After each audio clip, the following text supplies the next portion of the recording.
that's the highest grossing domestic film during the pandemic. Yeah. Yeah, Like, because movies. because every single person that likes those movies is unvaccinated. And is a fucking COVID denier. When you're right, Mike. Man, You Mike, cannot that's why you're on this show, the bro. heaters. That's right there. That's fucking hell yeah. That's You know it.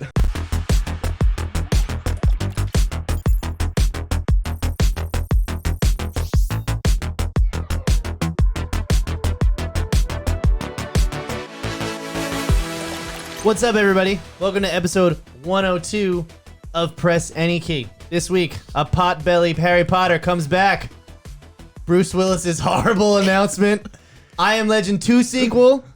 The Flash trailer. And we're going to review Ant-Man Quantumania.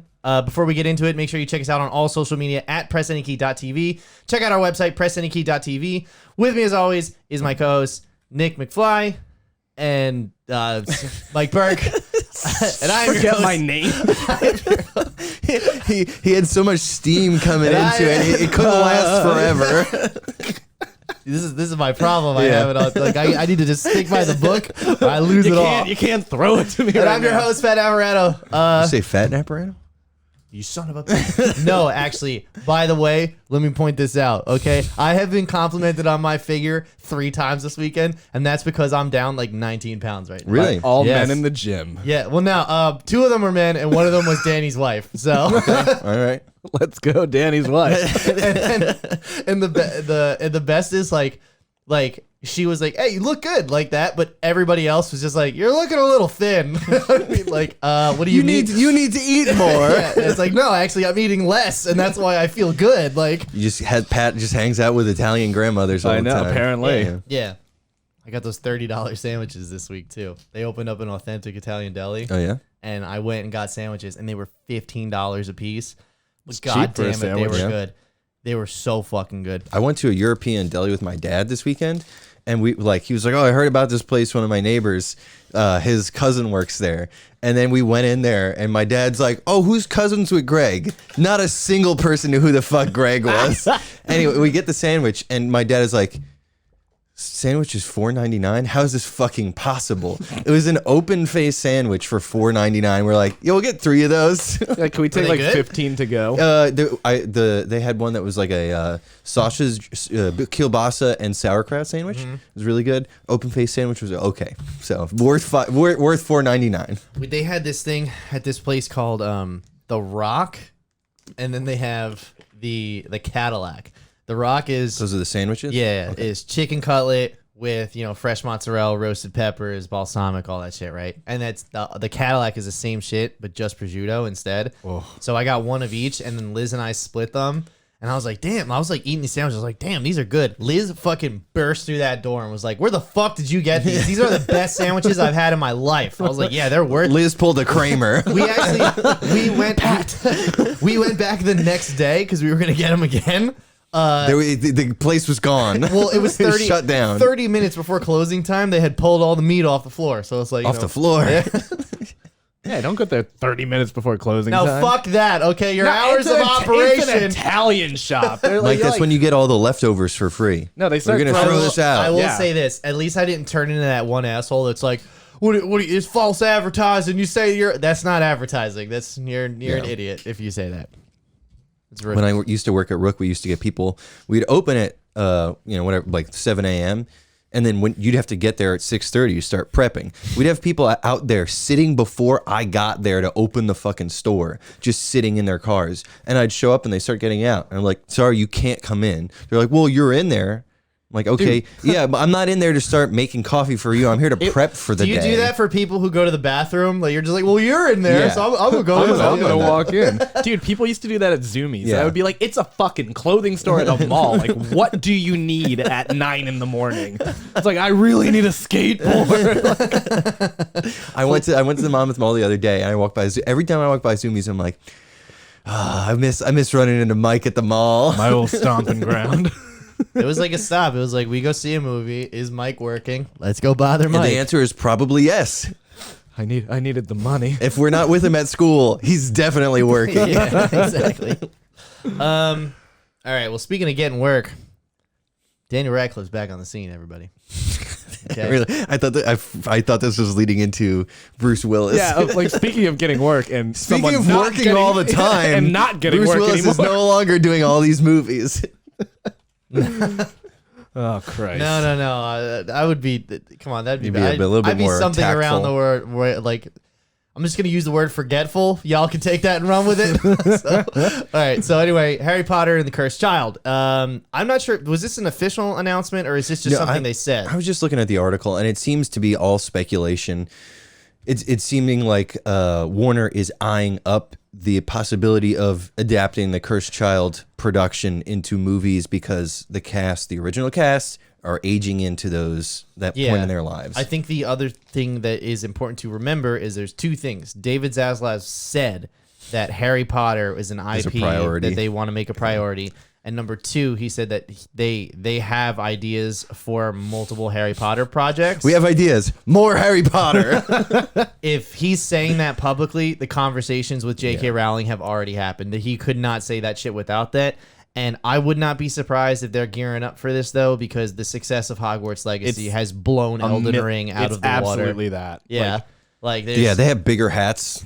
I am of the mindset that I really They don't have bigger hats. Dude, the fucking you see the fancy guy that top plays hat? the Sorting Hat on Broadway? No. Yeah, he's like a character that just holds a hat as opposed to like Oh, that's amazing. Yeah. You would think they would do almost like Little Shop of Horrors, where it's a giant animated puppet. Like, Yeah. Oh, that'd be good. yeah, I think you're just a fan of big hats at this point. I am. Man.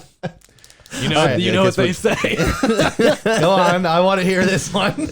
There's nothing else there. Okay, anyway. Big hats, big head. Yeah. Okay, anyway. So, Harry Potter and the Cursed Child. I have not seen the Broadway show. I believe the manuscript for the book is out though, right? Like you can read the play as a book. Possibly. There's There's if you go on YouTube, just search Cursed Child review. There's plenty of people who go through it beat by beat of what happens. Okay. It sounds like a fucking nightmare, like just a convoluted, fucked up nightmare. Yeah. Yeah. I haven't seen it, so I don't know. I'm anti Cursed Child. Oh, okay. You're big time But you haven't anti-Cursed seen Child. it.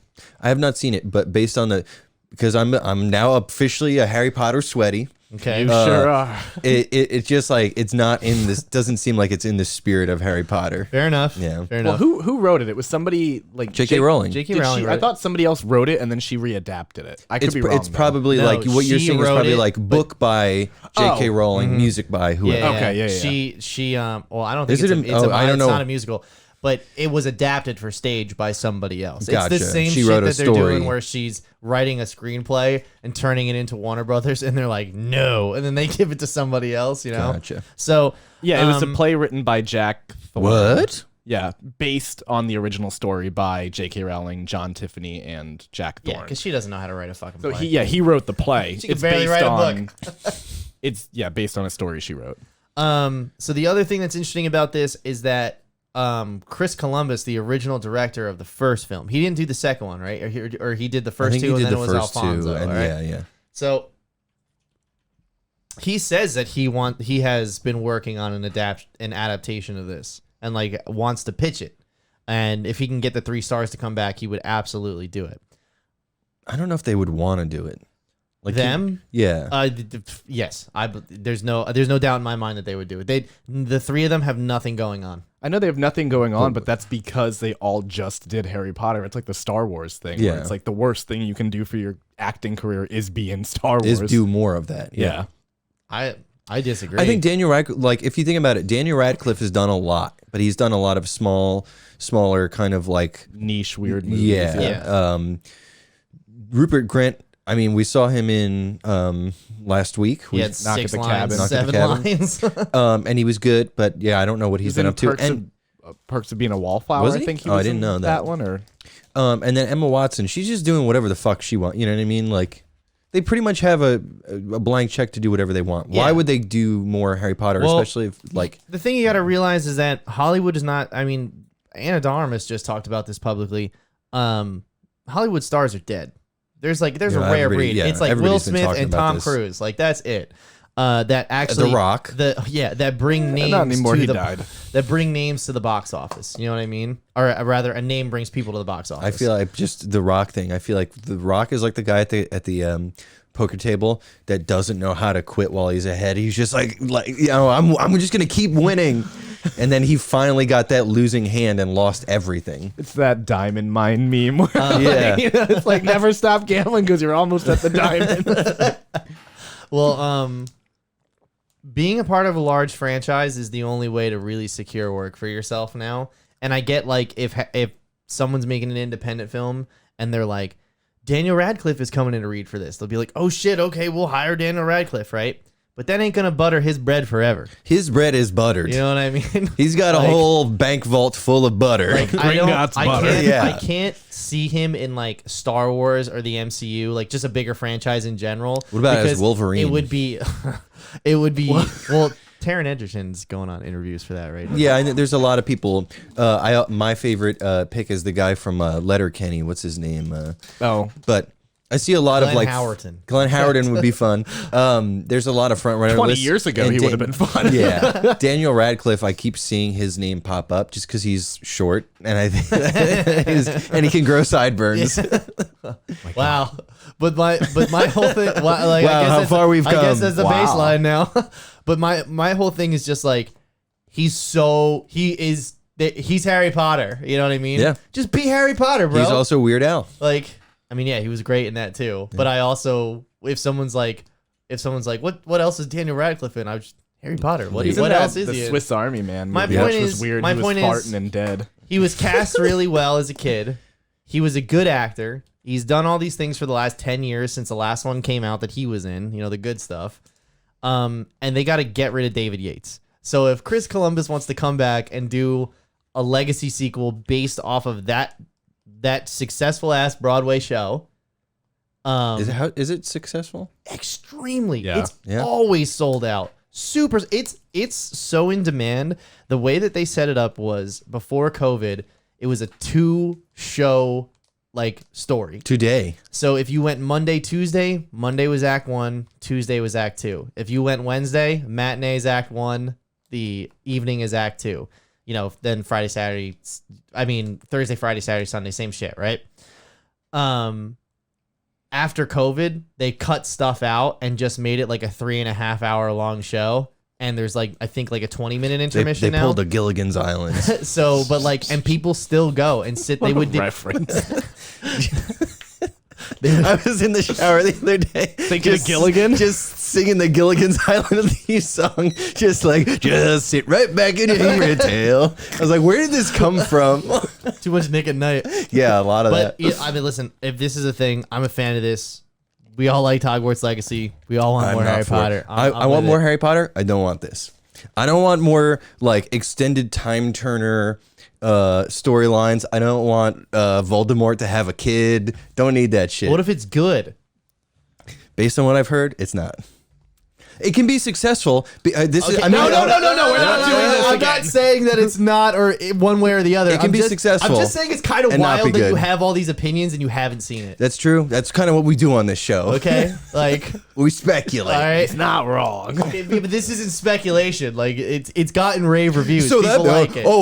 it's made $1 million, so that means it's good. It's gotten okay. Well, first of all, I mean the most direct thing you could say about Broadway is that if people don't like it, it doesn't make money, and then that shit will close. Okay, it's not a question about that. But the other thing But is that's that the thing, no, it's and no, gotten good Pat, reviews. there's gonna be It has been reviewed dude, well. The Harry Potter everybody- fan base has accepted the it. They Harry like Potter it. fan base, Base. the Harry Potter fan base will line up to see more Harry Potter stuff. Mm-hmm. That doesn't mean that it's a mark of quality. It's just that people want more Harry But Potter. what about all the rave reviews? Those are fucking sweaties, bro. Okay. Those are people who just are just excited that there's more Harry Potter. They're Disney adults of They're Harry Disney. Potter. Yes, exactly. Those are universal adults. You fucking sound like an angry MCU fan on the weekend that Ant-Man and Quantumania came Dude, out. well, you know what? Are we not? That's again, that's what we do here, folks. Yeah. Well, what, dude? Speaking of angry old men, Bruce Willis. Yeah, really. Thanks. Good job. Okay, so obviously this is really fucking sad because he did go to Montclair State, which is in New Jersey. That's one the of only us. reason it's sad. He's one of us. out. But also, like, his whole family came together and they put out a statement saying that Bruce Willis actually has early onset dementia, which evolved from his previous condition that we spoke about. What But it's also a specific type of dementia that affects the frontal lobe Yeah. and his speech like pathology and patterns. Right. That's why he was having like issue with it. Right. His ability to emote, I believe, was the problem that he was having. That's why the last like 10 movies he did, he's just like a stick the entire Yeah. time. But the other thing is that, so are you guys familiar with like dementia, like progression at all, or are you like Vaguely. So this disease pattern has a 7 to 13 year survival rate. So this is a long road ahead for him and his family. We don't And even know he- how far into it he is at this exactly, and point. he is just going to degrade over time, and eventually he'll pass. But it's just going to be tough for him and his whole family. So the fact that they came out and they made this statement, and he retired, and they've set up all these things in his name and everything, it's just like. It sucks. It sucks for his fans. It sucks for the people he's worked with. But most importantly, it sucks for his kids and everything. Yeah. I think it's commendable too that he did, went out and did all these movies. He was like, let me bank as much money as I can because this is going to be a huge financial drain, this next part of my life, and set them up for. I'm sure they're well off, but he's Die like Hard's on TV every day. yeah, bro. He's all 5, 6, 7 of them. Yeah, exactly. But So- we do live in America with healthcare. Yeah. Even Yeah. stars need to. Even Bruce Willis is going to have to bankroll They're his just his like healthcare Even lifestyle. Jimmy Carter was like, "This is too expensive. Yeah. Just put me at home. Yeah. I'll die without the bill." Take me out back. Yeah, really. Bring me to my peanuts. Put me down like Old Yeller. Well, anyway, just real quick, we wanted to mention what some of our favorite Bruce Willis movies would be. So I'll start. Looper. Looper Okay. was great. Looper is one of my favorite Bruce Willis movies. I wanted to go outside of like the Die Hards, Pulp Fiction, Unbreakable, because that's all the obvious shit. Yeah. So what about you? For me, Pulp Fiction obviously is great. I also wanted to bring up 12 Monkeys. I think is like a really 12 Monkeys interesting is sci-fi fucking movie. good, too. And the Rugrats Go Wild, where he voices Spike the dog. I did not know. I forgot about that. Yeah. What about you, Mike? Yeah, I mean, obviously Pulp Fiction. I do think like Unbreakable though. It's like Yeah. I love that movie, and that was a movie like growing up like my dad really liked, so we put it on all the time, and I got to like watch it, and that was like a good Sam Jackson movie too. Just like everything about it's really cool and fun, and What do you think about Glass? it's okay. I like. Did that, you like, watch the- it? I thought haven't you said watched you it haven't yet, seen no. Oh it. my Oh, okay. God. I haven't watched it It's yet. so bad. It's so. It's not great by any like How about Split? Split. I liked Split was because great. of what's his name, the James McAvoy? Yeah. Is that him? Yeah. well, like his acting in that is And Anna out Taylor of Joy's control. really good in it Oh, too. no, that was in it. But Split, I like Split because it you got to enjoy a good movie and own the libs. So it's just it's just a good time all around. Didn't know that. Do you remember the commercial that Bruce Willis did? You're gonna have to be about way more batteries? specific. pull up YouTube Bruce Willis commercial, and you'll know it'll be the first hit on there. Did you guys know that he was in Nancy Drew? I did not.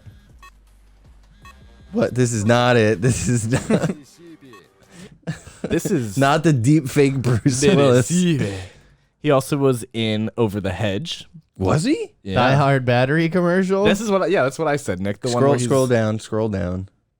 Wow. Oh, there it is. Oh. The Seagrams. You know what? I forgot one. The Fifth Element. Fifth I Element. have I have that written down as well. And Sin City. We're gonna need some audio on this one.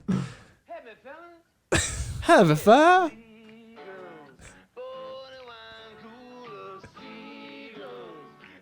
Am I getting a claim for this? Yeah. I don't think Seagrams is really. I don't think Too, dude who wrote the litigious. Seagram's jingle. Me and the boys. It's foreshadowing for his Spike role, Nick. It's wet and it's dry. What? All right, that's enough of that. Seagrams wine cooler With the boys. But It's wet and it's Mike, dry. I said The Fifth Element as well, but also Sin City. I really like him in Sin City with all the narration. I never saw that one He kills either. the yellow guy. It's awesome. I Am Legend 2 got announced. I Am Legend 2, sequel to I Am Legend 1. So here, all right. So I just have some quick facts about it. Number one. Wait, hit me with the drum roll, Mike. I ain't ready for that shit. What are you talking about? Yo, if you want to engineer the show, you sit there. If not, sit here and commentate, okay? All right. Do not produce from across the room, goddammit. I'm sorry. While I'm taking fucking notes. All right, Jesus Christ. This man's got enough to do. Anyway, Mike, hit me with a bruh. bruh. So, number one, this takes place decades after the first one. Like, they're going to incorporate the real time it's been since How the long last it's one. been. Number two, this is going to star Michael B. Jordan and Will Slap Smith. Willard Slap Smith. We should get some of those drops.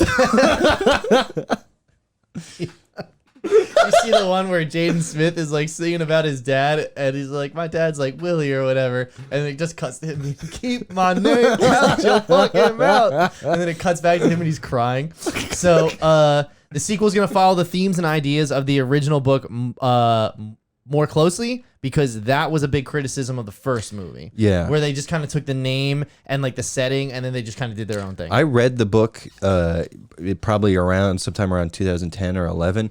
I really enjoyed it, but it was like kind of deconstructing the vampire myth, and it was really interesting. And the whole premise of the book is that Will Smith is the stuff, or Will Smith, Robert Neville, is that the name of the character? yeah, he goes bump in the night. He's the guy that goes bump in the night, which is like such a cool premise. And then they were like, fuck that, generic zombie vampire movie. It's I very still- M. Night Shyamalan. I do. Yeah, I- exactly. Now, I did see the movie when it came out, and I have seen it in the years since, and I do still think it's a good movie, and Will Smith does give a good performance in it. I think it's well written, it's well constructed, it's very much an early version of The Last of Us type of vibe. And there is like cool scenes like with the whole like the mannequins and stuff. Yep. The first time I watched the movie, I never noticed that the mannequins actually moved. Please And- look at me. Yeah. Frank, not you, Frank. So then this is going to pick up following the alternate ending of the first movie, which was much more widely accepted than the theatrical version. I've never seen the alternate. People Really? Yeah. I'll pull it up. Let's go to the tape. Yeah, so I- in the actual normal version of the movie, he like is stuck in the lab or whatever, and he blows everything up, Yeah. like sacrificing himself for all of these zombies and everything. The good ending. Well, which he is this. sacrifices himself so the woman and the child can get away. Oh, I forgot. After he creates the cure. So he creates the cure, he gives it to them, they get out, and then he blows himself up. Yeah, they Is that, like is they that a hide in young the- Michael B. Jordan, that kid? I'm not entirely sure. I don't think so. I'm gonna say no. I'm gonna just go out on a limb and say that's not him. You know. So in this version, I'll just go ahead and skip Yeah. forward. Is Oh. that so? He actually cures the female one. Like that's the guy's wife, Yeah. and the vampires. I forgot they were like sentient. Yeah, the vampires pick him up and pick her up. They take her away, or he gives her like whatever shot to like. Bring her God, the back. CGI is still pretty good. Like those eyes. It looks pretty I know. gross. The eyes are really selling it. Actually, maybe And this she's- doesn't look too great. I mean, that's okay. It's better than the Mummy. The Tom Cruise one. Well, Mike, there's about 7 years difference in computer. I'm just saying, like that's my bottom barrel. Fair enough for bald guys with big mouths in the Yeah, early thank you. 2000s. Yeah, it is the watermark. You're absolutely right. So yeah, instead of killing himself and everybody, He's like, see, I'm just trying to help and all that shit. And they're like, fuck and you, they're buddy. like, we get it. You're not. We love you. We love you. Look So how then- young he is. So Damn. he survives, and then the next scene is literally him in the passenger seat. They're driving to wherever that utopia is. It's gonna pick up the from that QZ, basically. because the movie came out, and the biggest criticism was everybody hated the ending. So when they put the DVD out, they actually tacked the alternate ending onto it.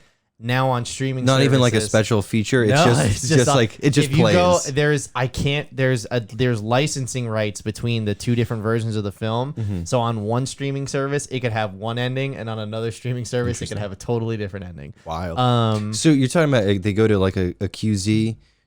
Was that something presented in the movie? Yeah, she Yeah. says that there's a place with no infection. And this is right before the scene where Will Smith is just like, everyone you know is dead. Like, the most riveting scene in the whole fucking movie. No, the most riveting is the dog scene. Yeah, the dog. That's what everybody remembers. No, I don't want to hear anything else. That's right. Let me tell you, at the end of the book was interesting because Robert Neville is captured by the creatures and put in like a prison cell, and they have like a society. And then, you know, he's just like, he's left there with his inner monologue. It's almost like the end of Psycho, you know, where it's like you're in his internal monologue, and he comes to the realization that because of all the things that I've done, booby trapped the whole city and shit, like I'm their villain. Just sitting in a prison cell. Yeah, no, I think that's an interesting concept. Yeah. But yeah, like I said, I don't hate the movie. I think it's a good movie, but I did a deep dive on that book afterwards, and I was like, this does sound a whole lot more interesting. This is like almost the precursor to what they did with World War Z, where they're just like, everybody loves this IP. Fuck everything they love about it, and just make it action movie they wanted for to action star. sensationalize. So it's almost, you know what? It's almost a good thing that that movie stars are dying, because we're building these vehicles around them. But Brad Pitt wasn't the reason that movie turned out the way it Maybe did. not. It was the cinematographer who hated the script every single The day. cinematographer fucked with the script? Every day he said he fucking hated the story and wanted it to change. It got to a point where they almost fired him like halfway through shooting. Here's the deal. But was the script like a version of the movie that we got, or was it more like the book? Because there's no way that they could have even started shooting with the script they had. There is, from what I understand, because I have read that book, or at least pieces of it. It's by Max Brooks, right? Yeah. He did the zombie survival guide as well, right? Obviously, it's like snapshots of how the world handles a zombie, right? That movie had to be that way because you need a character to go to all those places to experience that. No, you don't. They go to Jerusalem. They go to fucking. You make it a documentary about. You make it a documentary reflecting on, you know, like, and make it like vignettes. Yeah, but it's not an action movie. Yeah, but that you ain't gonna It's sell not a an summer blockbuster. The book then. is not an action movie. Yeah, but that's you want a summer blockbuster. But that's what I'm saying. They're building a summer blockbuster. They put Brad Pitt in it. Maybe it's better that we let these movie stars die and just do like a good movie. So this was the concept art that they gave to Max Brooks when they started filming. I mean, when they started putting everything together, and they pitched it to him like with this, saying like, yeah, this is how we're gonna do it. We want to incorporate all the biggest locations, but we need a point of view for the audience to travel through and discover the virus and how they beat it. Because the whole point of the movie is him seeing how every single city handles it, and then he puts it all together at the end. But that's the thing. It's like, that's not in the spirit of the book. And also, But that doesn't make a compelling movie then. yeah, dude, it would make such an interesting story on film. Besides the fact, the zombies in the book are slow-moving, classic George Romero zombies, and in the movie, they're just like they're ants. the most They are OP ants. zombies you've ever seen. Yeah. But it's like, so you're like, that might not make like a summer blockbuster. Then just call it something else. Call it Brad Pitt Kills Zombies. Don't call it World War Z, because it's not World War Z. I missed the discourse around when that movie came out, because it was like, man, this is rated PG-13. And even before Bill Burr did his bit on it, Joe mentioned to me, he's like, it's PG-13. I was like, so what? He goes, no fucking zombie outbreak is gonna be like that. And then not a couple weeks later, Bill Burr saw the movie and did his podcast, and he was like, they took the knees out of this and edit. He's like, it wouldn't be like a couple shits in one fuck. It'd be like fuck, yeah, all the time, you know. So, but either way, I Am Legend 2. I'm the whole pendant is that they said that the reason that they want to do this is that they are obsessed with the Last of Us. We get to see the world just post-apocalyptic, a 20 to 30 year lapse, how the Earth reclaims the world, and what the beautiful question is, as man steps away from being the primary tenant, what happens? That'll be interesting, because they can bring in the elements of the book where they've built a society. Yeah. Yep. So yeah, I don't know. I'm gonna watch this.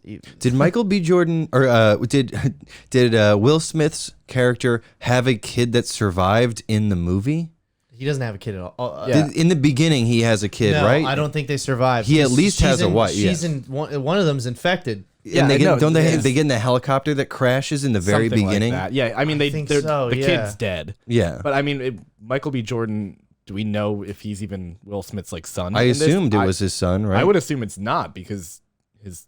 because No. in the son is movie, gone. yeah, Yeah. Could just be somebody else. Yeah. Could just be somebody he met when he, I guess now in this version when he went to wherever, but yeah. You know? I guess I just assumed because it'd be like that'd be an interesting dynamic of him handing over the mantle, like Hollywood loves to do, is hand over, Yeah. pass the torch. yeah. You know, it would be cool if they made him like a Killmonger, that like he's now just trying to like kill all of like the zombies and whatnot, and then Will Smith is like, no, This is wrong. this is wrong. Yeah. Listen, Mike, you keep your superheroes out of my I Am Legend films, okay? We got Flash trailers for superhero movies. Okay? Oh, Yeah, we're coming back. I'm gonna take off the audio on this because I'm not 'Cause getting we fucking will, claimed, yeah. But I can at least There's show 1 it. second of audio. So they'll Flash yell. trailer came. This was the one that dropped during the Super Bowl, and when I mean dropped during the Super Bowl, I mean like literally they played a 30-second spot that was like, go look at the trailer online right now. We did not get the licensing correct for this. So Nick and I watched this together for the first time, and I immediately walked away. I was like, I know why this hasn't been canceled because this looks fucking excellent. Like, I never had any doubt because it's Andy Muschietti. He's never made a bad movie as far as I'm concerned. So the fact that he wrote and directed this, and it's kind of wild that it is coming out because this movie has had 9 different release dates so far, and that's not an exaggeration. You know, my favorite thing about this trailer is it's not just entirely gray. Yes. Yeah. Yes. It doesn't It's feel got like the actual fucking Snyderverse. color. There's actually one moment that comes up, Mike, that you brought up the color that I want to point out.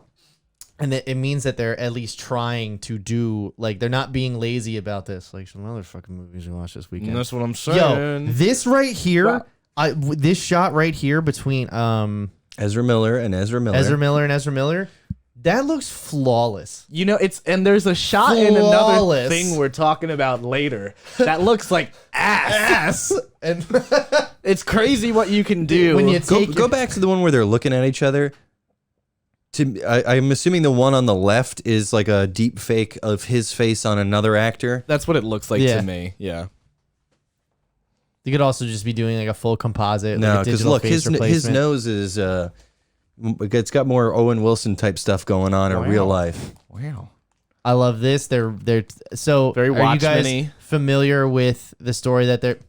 Let's go. Let's fucking go. Are you? He looks good. He's does. in shape. He doesn't look all bloated and Not He's just strung out. He's not Dunkin' spilling Donuts. Dunkin'.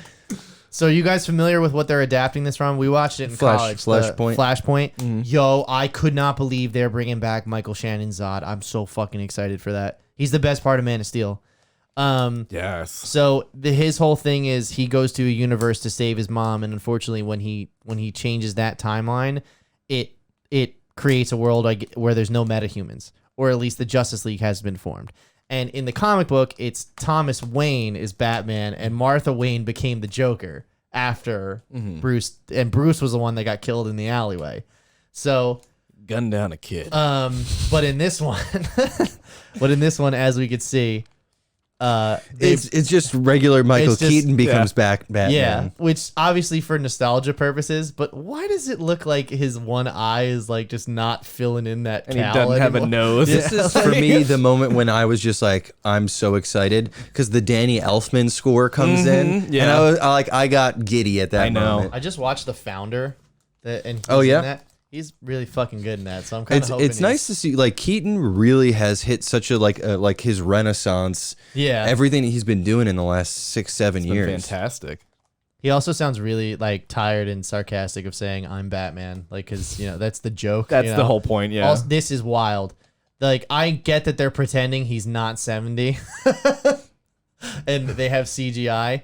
There's a shot of Ben All of Affleck's these look so Batman. much like the Nolan Batmans to me. Yeah. That I'm so excited. A lot of people think that Christian Bale's hiding in here somewhere. That would be that'd That be would something. like that. awesome.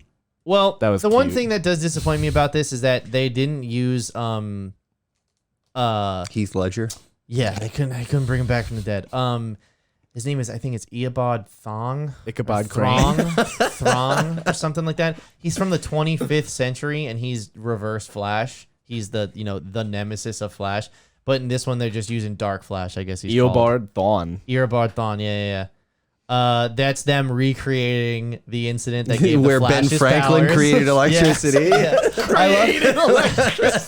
I also love the fact that it's still so That looks cool. It's still so Batman 89 because like a bat is attached to the end of it like a kite. You know what I mean? Like it's like a bat. Right? Yeah, which is cool. Yeah. Oh, right here. There it was. The Batman, the one Batman.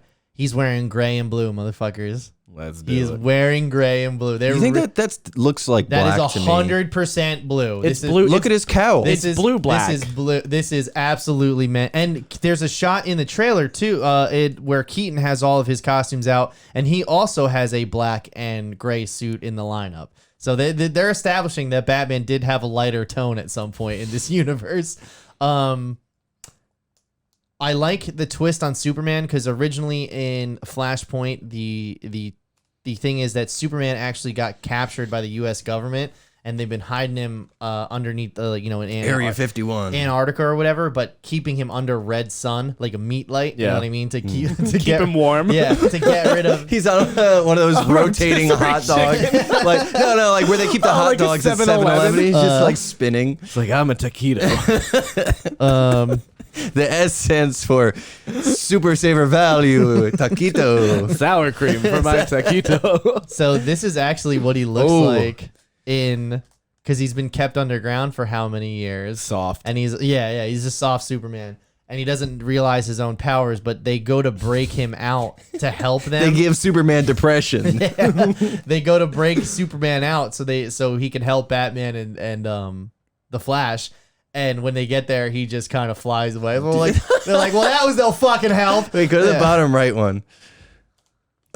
Oh my god.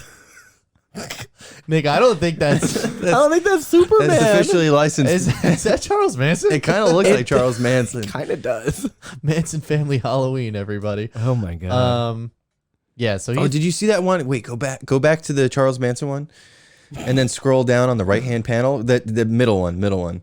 Oh no, Go back to Charles Manson. and then go to the middle.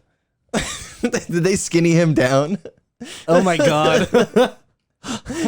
It looks like who Captain America Just before the maybe- super serum. yeah, really. So what I like the twist here is that instead of Superman, it's Kara Zor-El, his cousin Supergirl. And that would be because they did not have a definitive Superman at the time. Mm-hmm. And I think this is also just a nice addition. Like we'll just have Supergirl in there instead of We'll introduce another character that we'll immediately throw away. Well, I don't think they're throwing her away because they cut everything out of this movie that they're doing away with. You think so? Oh, it's been said. It looks been so said. good. It does. Yeah. Here's my. Like I here's said, my. I'd hate to inform everybody who is looking to cancel Ezra Miller. The reason that this is still coming out is because it's fucking good, and they've sunk like 300. You've been million saying into it at for this point. months. Yeah, Like- exactly. Like I'm like that's like if people are like, well, how do you do? What is DC and this and then fucking this guy over here? It's Andy Muschietti. He can write and direct fucking movies. He's never made a bad movie. Anybody with an Italian name like that? Yeah. Oh. I don't. I thought it was gonna be good, but to me, it's just like. After this, you got to get rid of Ezra, right? Yeah. You gotta. You have to. You gotta. You have We can kill him in this. Yeah. Well, okay, so here's a couple of big things that we already know. One, they cut out the Henry Cavill cameo. That's out. Rip. Two, they cut out the Gal Gadot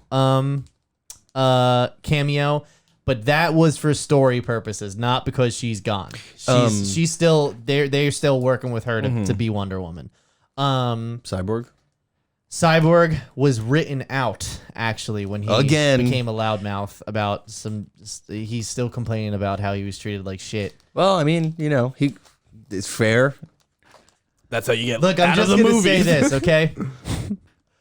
9 out of 10 times in the industry, you are going to have to turn a blind eye to abusive situations. Yeah, that's how we got fucking Harvey Weinstein. Yeah. Listen, I'm not saying Harvey Weinstein's not a monster, but what I am You scratch saying, my dick, I'll scratch yours. but what I am saying is that you got to pick your battles. Harvey Weinstein getting cut out of DC. It wasn't a Harvey Weinstein situation, though. I know. But Joss Whedon, though. He just keeps walking around yelling at Walter Hamada, and then seemingly no evidence has come forward. That you know what I mean? Yeah. Well, he did get shafted in that movie. They really fucked him over in the original cut of that In movie. the theatrical scratch cut, my yeah. shaft, I'll scratch yours. It's confirmed. Zack Snyder called James Gunn and congratulated him and everything. I'm not surprised. Zack Snyder seems like a good guy. I didn't know that they worked together before. James Gunn wrote Dawn of the Dead, and Zack Snyder directed it. Oh. Yeah, I did not know that. No, me neither. Wow. So like I said, Michael Shannon Zot, perfect. He was the best part about Man of Steel, at least in my opinion. So I'm glad that they're bringing him back as not, he's not the main point of contention of the film. Like fixing Seems like he's fixing the timeline is the main point of the film, but he is a result of breaking the timeline. Now It's very Spider-Man, like Yeah. No Way Homey. so. Actually, I'm glad you brought that there's up. quite a lot of comparisons to that have come up. That's my worry for this one. I think I had a blast seeing Spider-Man No Way Home. Do I think it's one of the better movies? I would say it was okay. Yes. It was pretty good. But Answer's yes. I had a lot of problems. It made a lot of money, Nick, so it's good. That's the thing is, I really enjoyed it. I thought it was It's good because it's well written. Can I make I'm my giving you point? shit. I'm sorry. Can I make my point? I don't like. I think there was a lot of flaws in that movie. Does it take away from how much fun I had watching it? No. Do I think that they used a lot of? Keep your mouth shut. There was a lot of plot contrivances to make it work. Yes. I feel like this could have similar problems where they're just like, we just need to get this thing over the fucking finish line, so let's just get it done. It'll probably be a really good time. Do I think it'll be all wrapped up nicely with a perfect bow? I don't think so. That's my piece. We'll see. We'll see. I think they're fucking going for gold, and I realize James Gunn from a business standpoint has to say that this is one of the best superhero movies. Yeah. But I'm just saying, Shazam comes out next month and he hasn't made a peep. He- Okay, I'm just saying. He's this like, is- hey, nobody. This one. This next This one. is though. the Zack Snyder verse lame duck period, and we Yeah. have to keep putting up a strong front. Yeah, it's right. gonna be great. These next couple promise. years are gonna be awesome. Blue Beetle, though he openly endorsed, and Aquaman he said was also good. But it's Shazam that he's awfully quiet about. You know, It's gonna be shit. Fury of the Gods. Like It looks fine. it looks well To me, this is the Percy Jackson of the Harry Potter. Like, it's like I just don't. What? As in, it's kind of like You're mixing some metaphors here, Mike. I am. I know. I'm giving everybody a stroke.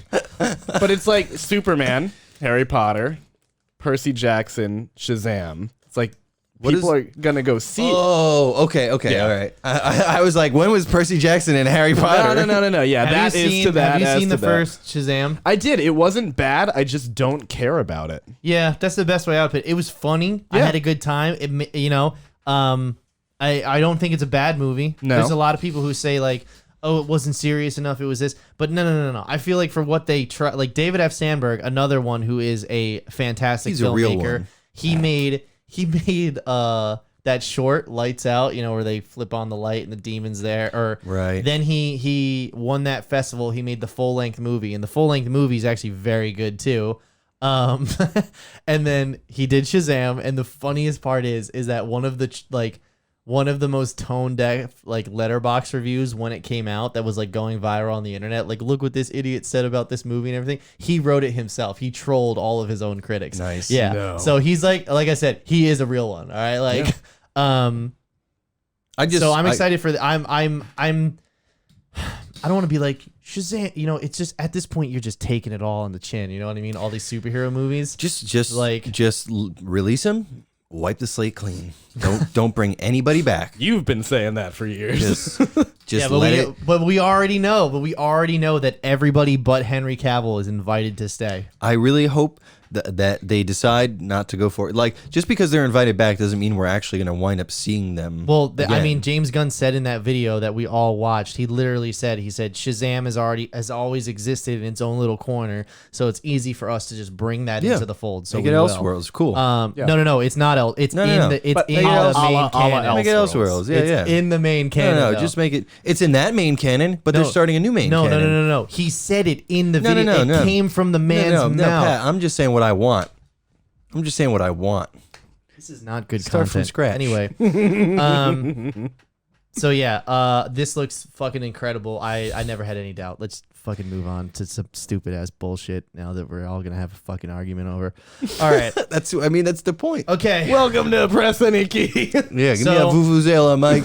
Do we have that? I think we do. Yeah, It's just called horn, horn. That's horn. not a vuvuzela. isn't it? Shut the fuck up. That is not a vuvuzela. Oh yeah, you're right. It's not. It's Air just. horn. It's the air horn. God damn it.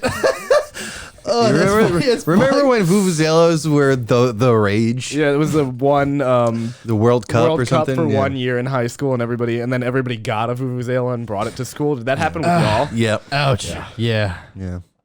Well, that's the thing. Someone tried to walk in with one in high school, and they immediately Security took that guard shit away. yanks it out of his hand. So, I want to pull up some box office numbers here, just real quick.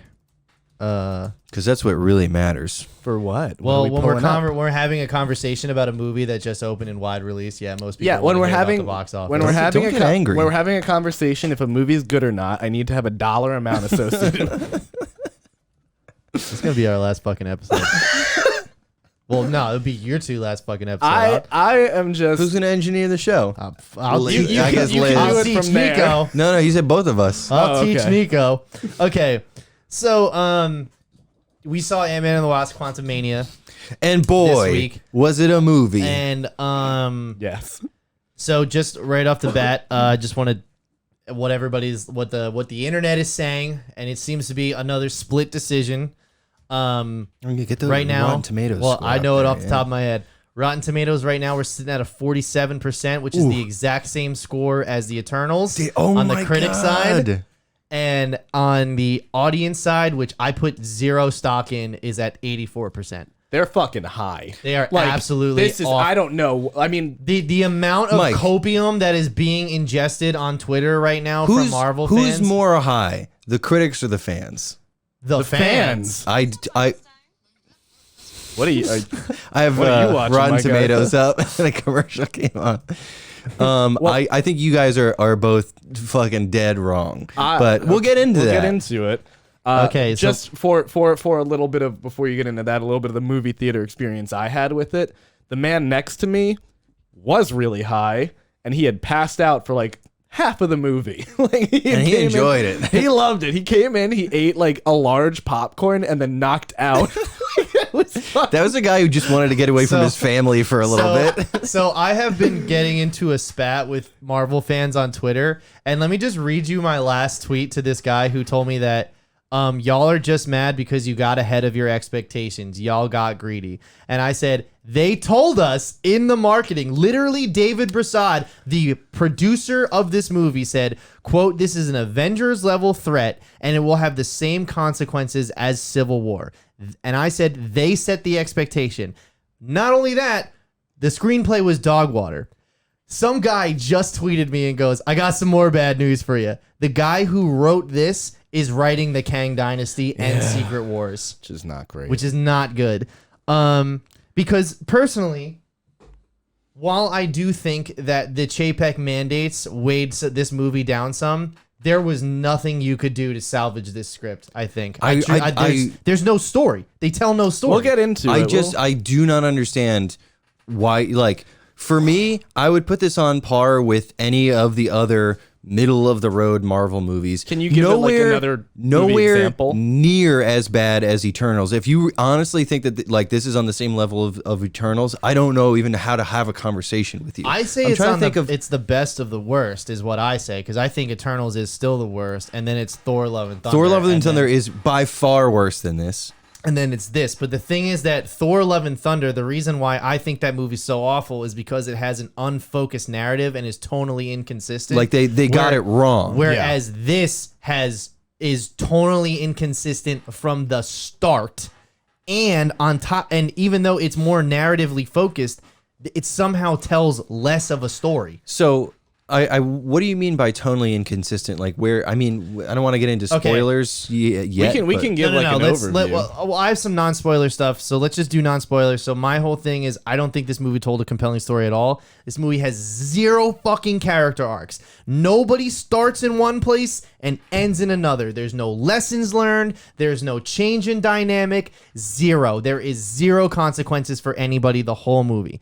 The performances, though, are great all around. They're as good as they could be. Standouts for me, Michelle Pfeiffer and Jonathan Majors, despite the fact Michelle Pfeiffer's character is written like a moron. Oh, my God. The comedy, believe it or not, I think this and Thor: Love and Thunder are the two movies that broke me on Marvel's comedy, because Mike and I went back and we watched some Phase 3 shit like earlier, and even in some of the Phase 4 movies, the best parts of the comedy are when they're character moments. And there are character moments in this. And they're funny to get like interacting with each other. That's what makes it funny.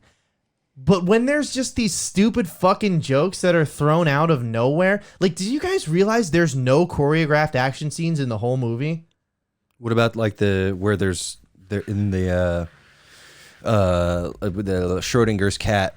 Would you consider that like choreographed? Like you're talking about actual fighting. Yeah. What about the scene at the bar with Bill Murray's character?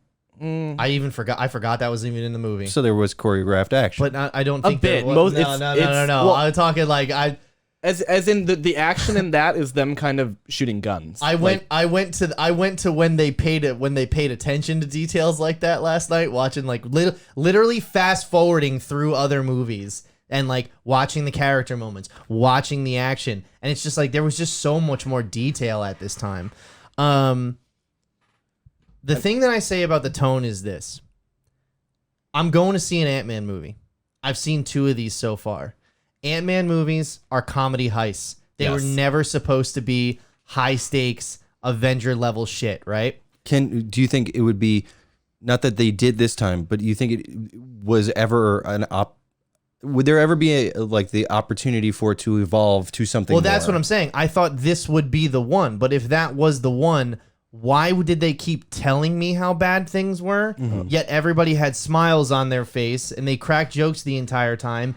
And I never saw anything that proved devastation. I never saw any, like Thanos. I saw throw a fucking moon at Tony Stark. I saw Thanos like take a beating from Iron Man that would kill anybody else, and he got a drop of blood. Yeah. Like I saw Thanos conquest planets. Like Kang didn't do any of that for me. They're still trying to hype him up. Yeah, it's weird that we're in this in between phase where it's just like he's so bad. Yeah. So then, like I said before, ultimately I feel like the expectations that Marvel and the producer set forward was a detriment to this, because a lot of people walked into this thinking it was going to be something that it totally was not. And I cannot believe, coming out of my mouth, the fucking Marvel stan is sitting here about to tell you one of these post-credit scenes is absolutely useless. It is absolutely pointless. It was put there to be like, make sure you check out the Disney Plus show to find out what the fuck is going on here. 1,000,000,000%. It's like, that right there tells me. Haven't there been other pointless? Like they don't. Do they have to be? Does there have to be a point? Okay, but that one was deliberately. Was deliberately like, fuck you. Like, you want to find out the interesting thing here? Like you guys go to are just Disney like Plus. looking for shit to be mad about. No, I can. No, you want me to go? You go first. You go right, first. I've talked enough. I do agree a lot with Pat said. I think this movie had no gravitas. It was a movie that for the first hour, we have everybody calling him. Like everybody is talking about Kang. They're like him. We're doing all of these things to build up this character. And this movie, like you said, Pat, is the definition of talk, don't show. Yes. Like I think that's a fair argument. I understand where you're coming from with that. yeah. And then I felt But like the things that don't bother me are to be like, well, they said it was going to be this big cataclysmic event. Before, like, just taking the movie for what it was, removing all the expectation It's is what still dog water. I think take that out of it, and then like, what else did we say? That type of stuff doesn't bother me. The consequences. The consequences, I like. For me, it was. How dare they compare this to Civil War? I think it's I fine know. to have a movie that doesn't have consequences in other movies, where if it's just like, here's a little snapshot of what it's like to be Ant-Man. which was like That's Thor fine. and Love and Thunder was basically that. Yeah, that was a terrible movie. Yeah, but like anyway. Well, all right. I don't know. I'm sorry if I misdirected yeah. what you were No, saying. So there that's- I- are some things that I did like. Wait, I have more. I have Okay, a keep little- going. yeah. My I have bad. a little bit more. So I took a lot of notes in this. It's just like, yeah, I felt there was no room, like not a lot happened, but there still wasn't room to breathe. Like if we're looking, Yeah, I felt that way too. If- I feel like a lot happened, but nothing went on, or like, you know what I mean? Like, in the concept of we're introduced to this brand new, massive, expansive world that like we've never been in before. I wanted like some type like of Avatar Pandora-esque, like, you know, everything felt so boxed of what was on the screen. It didn't feel like a big existing thing. I was really impressed by the like world building and the characters. I like that for me was the standout of the movie. Was I like all the weird, quirky people that we met. I would have liked to have more of that. That's fair, but like I wouldn't say like it was done poorly. I think it was just very limited. And what I really the biggest problem I had with this movie was Michelle Pfeiffer it's a movie about her, Right. essentially. Like it's about her past, it's about this, it's about that. yet she barely has any screen For time. half of the movie, she's like, I don't have time to tell you what's going on. And then they're in a different location. I can't tell you what's going on. Different location. I can't tell you what's going on. And then in the basement before everything starts, she's like, why didn't you ask me about this world? And it's just like, I was like, what are you so- doing? That's a great point. It's so annoying. There's also like, For her being the linchpin of this entire film and like what is the causing Kang to not be Kang in this instance, which is not spoiling anything.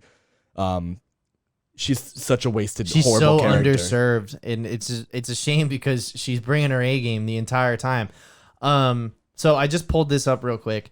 So it's not like these movies have not been well received beforehand. I don't know what you guys think of Ant-Man, but what I was saying before is that they're supposed to be smaller scale, lighthearted, No pun intended.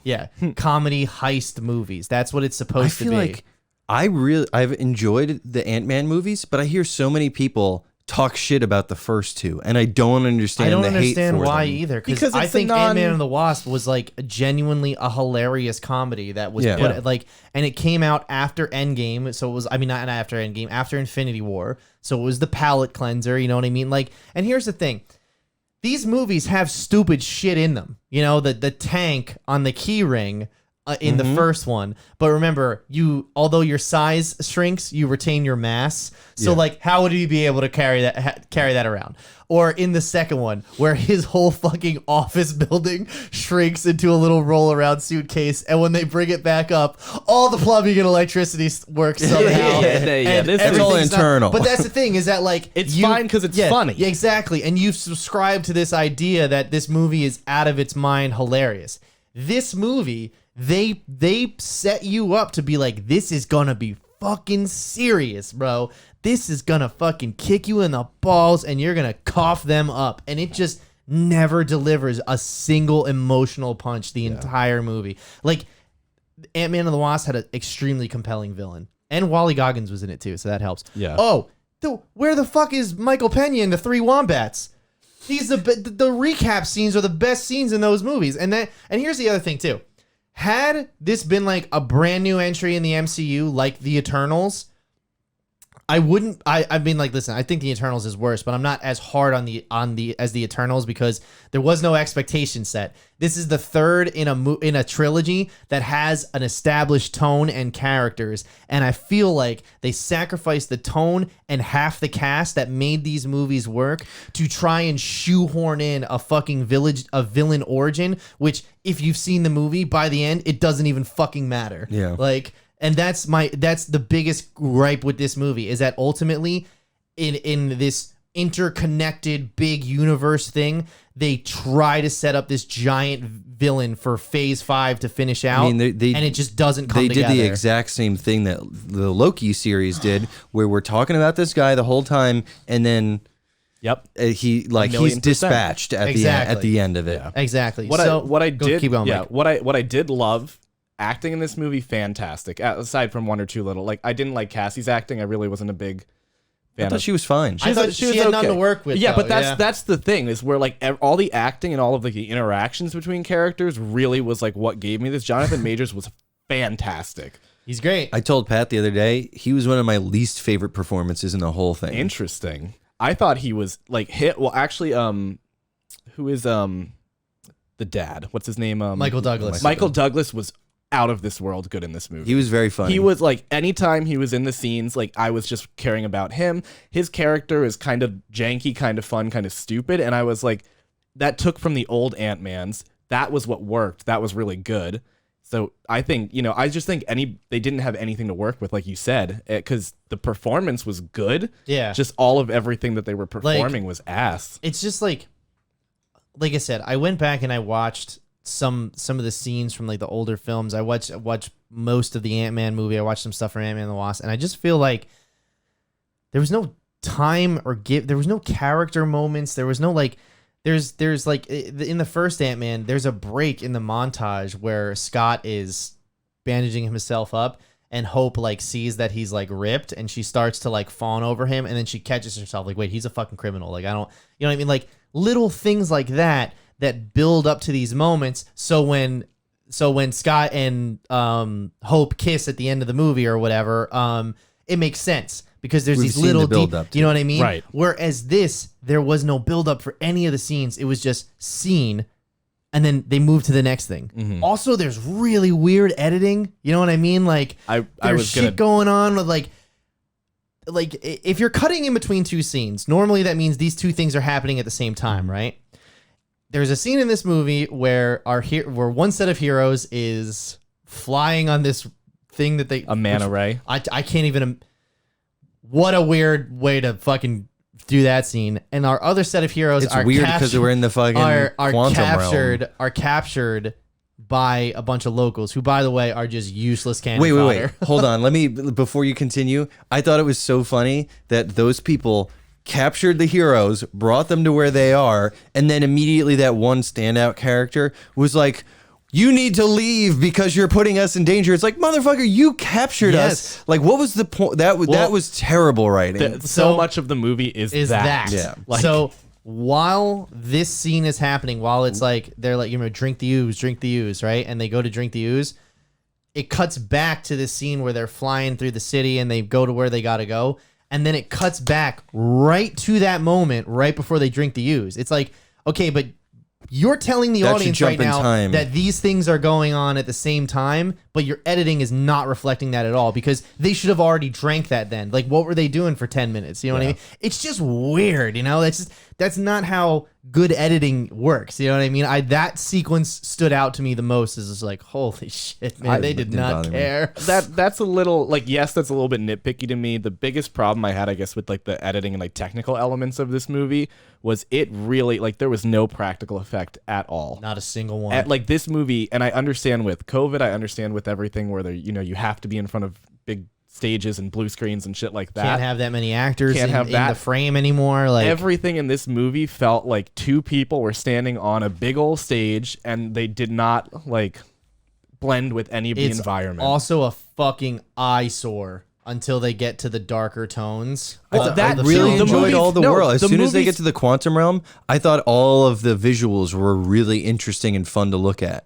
Nothing felt expansive. It felt like early, to me, it felt like the same way I felt when you look at the scenes in early Star Wars movies when you're traveling between different locations and it's just like people like walking around corridors and you're seeing all these different, like walks of life. That's what this felt like. The other problem I had, it felt like it was a weird Star Wars movie, like a Yeah. discount Star Wars You movie. guys also aren't the only people with that opinion. A lot of people said that. So this was another thing I had an issue with, was in my theater, anytime it got to any of these darker Some scenes, jackass was taking pictures.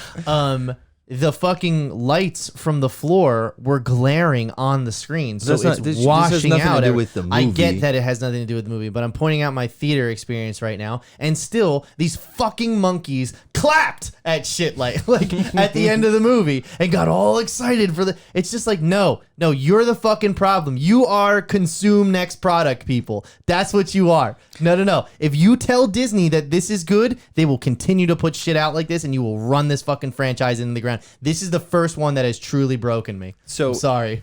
To me, I still I think it's fair to be critical of this movie. Do I think it was great? No. Did I have a good time, and did I think it was pretty par for the course for Marvel? I think so. I would say it belongs in this. I have a list of Belongs in a museum. all of the Marvel movies. So I'm going through and I'm like, I'm gonna name the ones that I think it's at least on par with. Incredible Hulk is on here, but I'm not gonna really include that because it's kind of different. Thor 1, I would put this on the same par as Thor 1. I thought it was very nothing. I don't remember anything about that movie. While you do this, I'm just gonna pull just because we're seeing. I didn't find any of the characters really compelling. I didn't find it fun or interesting. It was just like, here's a setup for this character. Now we're moving into phase 2. Thor: The Dark World. I would say this is better than Thor: The Dark World. Avengers: Age of Ultron, on par with Age of Ultron. Maybe Doctor Strange 1. Hold up a second. You think that Age of Ultron is on par with this movie? I would put it in the same ballpark, within 5 to 10 percentage points. I'm sorry, I Nick. You're out of disagree. your I'm mind sorry. on that one. That is so not. I just Keep going. So we'll go on. Keep going. So phase 3, very strong showing. So I don't think anything in phase 3 really deserves to be on the same playing field here. Not even. Maybe Captain Marvel would be within 5 to 10 percentage points. Then we're moving into phase 4. Black Widow, I would say, is worse than this. Shang-Chi, I would put in the same ballpark as this. Eternals is worse than this.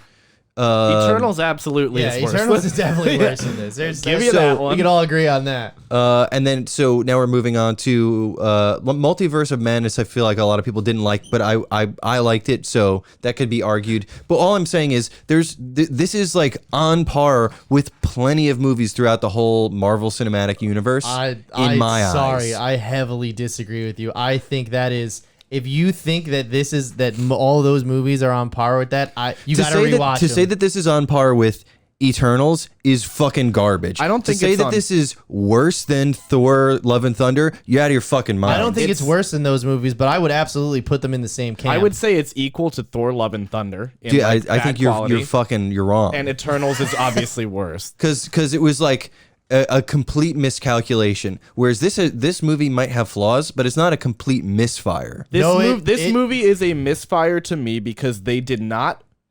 For this is my stake in the ground of Marvel stopped writing stories and is just doing something to progress to the next movie. Right. There is nothing in this this serves as a car from A to B. This That is very all much that is. threw out the philosophy of one movie at a time. Yes. I feel like. So just real quick, box office numbers. This is just stuff that we know from up till today, because it's technically still, since it's a holiday weekend, they'll count tomorrow as the opening weekend too. Domestic so far, it's made 120 million, which is fucking wild. I mean, it's like people like Ant-Man. They're gonna just, because it doesn't matter what anybody says about it. They're just gonna go. The Ant-Man movies specifically have the lowest debut since the Incredible Hulk. So these movies don't always pull in that. It's what you said. People have a stigma against Ant-Man for some reason. Yeah, I mean, he just wasn't that. He just wasn't But that it's Paul popular. Rudd. Everybody loves Paul Rudd. I know. Internationally, 239 million, not bad. Worldwide so far, they've made 357 million. So I mean, listen, if anything, it's gonna break even. So once again, this is not tanking the franchise, and there are so many goddamn people on the internet who I want to do spoilers so bad, but there's one last thing I want to. I do also want to want to bring get up back a into non-spoiler. performances real quick. I also have a point. Is that number one? Is that the dynamic between Scott and Cassie is actually very sweet at times. Mm-hmm. And number two, there's one scene that takes place in the probability, and the reason that Ant-Man or Scott overcomes that struggle, I thought was absolutely genius. Yeah. And the reason for it being genius is because they actually had to figure out how to get him out of this problem. Not somebody shoots from over here or somebody else comes in. Like that was actually genius. Because they had to write. Yeah, and it was a good, it was a character moment. Yep. Like it was the character moving the story, you know, like which is the best type of writing. Yes. So, but that's all my spiel on non-spoiler. Everything else I'd have to get into spoilers for because we haven't even mentioned MODOK yet. I just want to say real quick, we talked about performances, and as you said, you enjoy Jonathan Majors, and he was one of the things that I was most anticipating in this movie because I'm like, he's like our next big Hollywood star, whether or not there is movie stars anymore. Like him and Yaya are neck and neck right now. Like I think he's really going to be just having a string of hits going forward. So I was very excited for him. And then to me, his whole thing felt like that kid in acting class who is doing like a James Bond villain, and like he's just this is my character, has this voice. I was like not intimidated at all, like the way that we felt with Thanos.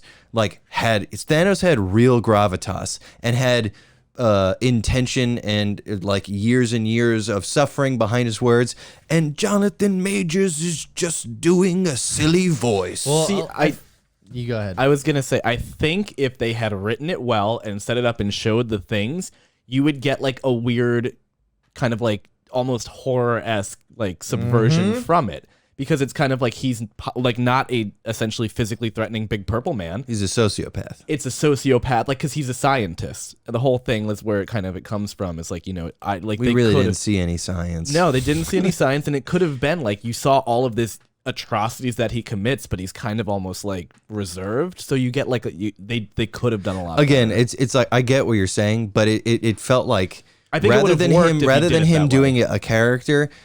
Like his idea of doing that character was just to talk a little funny. I kind of feel like I get that people need to stop comparing Kang and Thanos because they're not on the same level.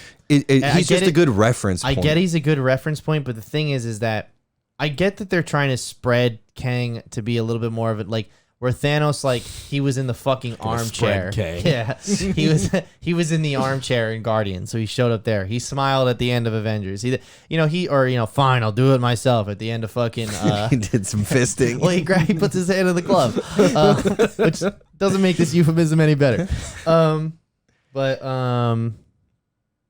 Hey, I just got callbacks. Let's go. Yeah. To the new Ant-Man movie. So, here's my deal with this.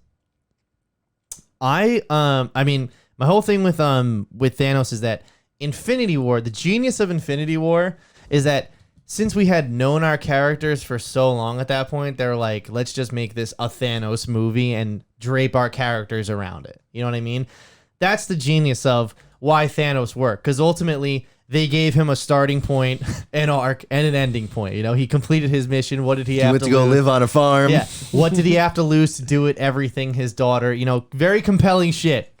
But did he have a funny voice? But fine. Kang on the other hand is presented like a Phase 3 villain, but he's written like a Phase 2 villain. He's just so underdeveloped. This guy's in the weeds over here. Like he's a sweaty. Super underdeveloped. Like there's just doesn't have anything compelling going on. But that doesn't excuse the acting choice. Exactly. I think if he had done that, like I said, that same acting choice with a different script, I think it might have worked. But I think having read this and reacted to it, he probably could have done differently. Yeah. I wanted James Gunn to do this movie. He should have done this. It would have been fantastic. I think because you would have had Who like did some of this? the Peyton Reed. you would have had some of the He did the like first two as well. you know, darker comedy tones. You would have had the weirder characters in the world and building like that. I think it would have been, oh God, that's all I was thinking when I was watching this is how much better this would be. How much better this would be if this was a different movie. Yeah. but be like for what James Gunn, how he would approach it. Yeah. And I think how he would write it, how he would structure it and everything like that. Cause he's weird. Like, you know, he Yeah. likes doing weird shit and this is a weird movie. My worry- with some comedy. And I'm it worried didn't about have that. Him being the weird guy is I just hope he doesn't pigeonhole himself into just like, well, everything's got to be like over the top, weird and goofy. Like I want him to temper that. Well, I think he definitely Which is tempered weird that. because I feel like this movie, out of all of the Ant-Man movies, was the one to try and be weird and goofy the Yeah. most, and it just didn't We're stick saying the James landing. Gunn, isn't yeah, it? yeah, yeah. Well, I think he tempered that like with the even like emotional elements in Peacekeeper or whatever. And Suicide and even Squad. Suicide like, Squad too. Like he still does grounding when you're fighting a goddamn giant starfish. Like there's Dude, still all those scenes with Danielle Melchior when she's Ratcatcher, like her dad's the fucking heroin addict and shit, and like she sees it through a different lens because she was so young. Like that was really fucking sad. I wasn't expecting that in that movie, but it also made me like that character more, you know? Yeah. Which I feel like that's what James, I mean, like I saw the trailer for Guardians 3 when I Yeah. was sitting, I was like, man, that one's going to be a fucking wallop. Like that's A wallop. That's going to hurt. All wallop. right. Out of 10? Oh, are we already? Yeah, out of 10. You guys go first. Go ahead, Pat. I'd give it like a 6. Like I sat there and there are some cool moments. There's some things I chuckled at. There's one actually really funny joke that I liked. And I know which one. yeah, you know which one I'm talking about. And the dynamic between Cassie and Scott was what carried me through at certain points. That's pretty much Scratching my nose. all it came to be. Well, and I thought that one sequence was cool. Everything else was just fucking dog shit as far as I'm concerned. But even then, like this is not deserving of like a fucking 3, 4, or 5. You know, this is like a solid. That's 6. all. That's all I'm saying. Like. No, Nick, you're trying to say that this No, movie don't is just worry. as good as Avengers Ultron, and that is just wrong. Like, That's not what I said. it's just I'd say incorrect. I'd put it in the same ballpark. Which is wild. But go on, Mike.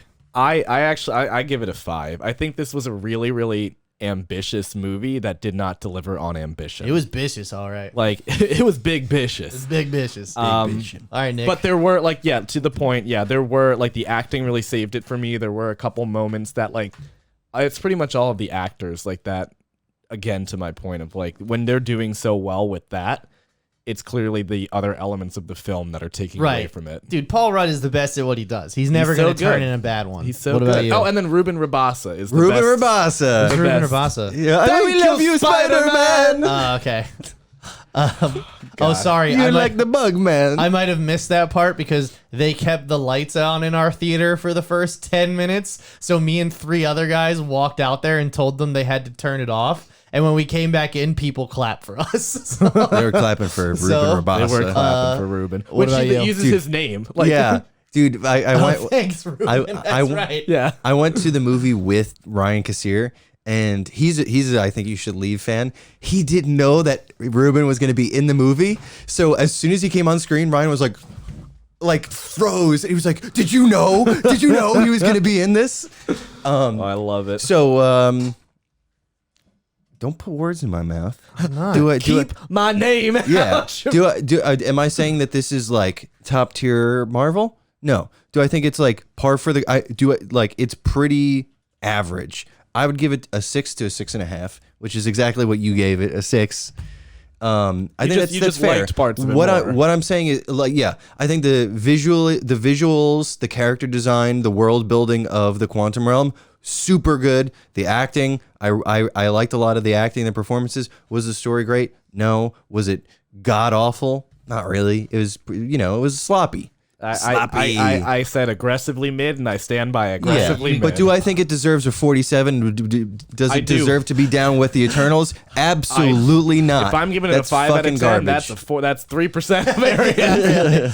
I think I'd give it a 6.5. Okay, right, so cool. somewhere around a 6 out of 10 is what this Yeah, podcast would split give the it. All right. difference. Which is So, fair. So, let's MODOK. let's do spoilers. Let's just start with MODOK. what the fuck happened? What happened? Well, you see after the last movie when he got shrunk down. No, I mean, like, listen, that's... They spent so much time on explaining him. A lot of time. Well, okay, so are you guys familiar with MODOK from the comics at all? I watched the first episode of the TV show. Oh, the one with Patton Yeah. Oswalt.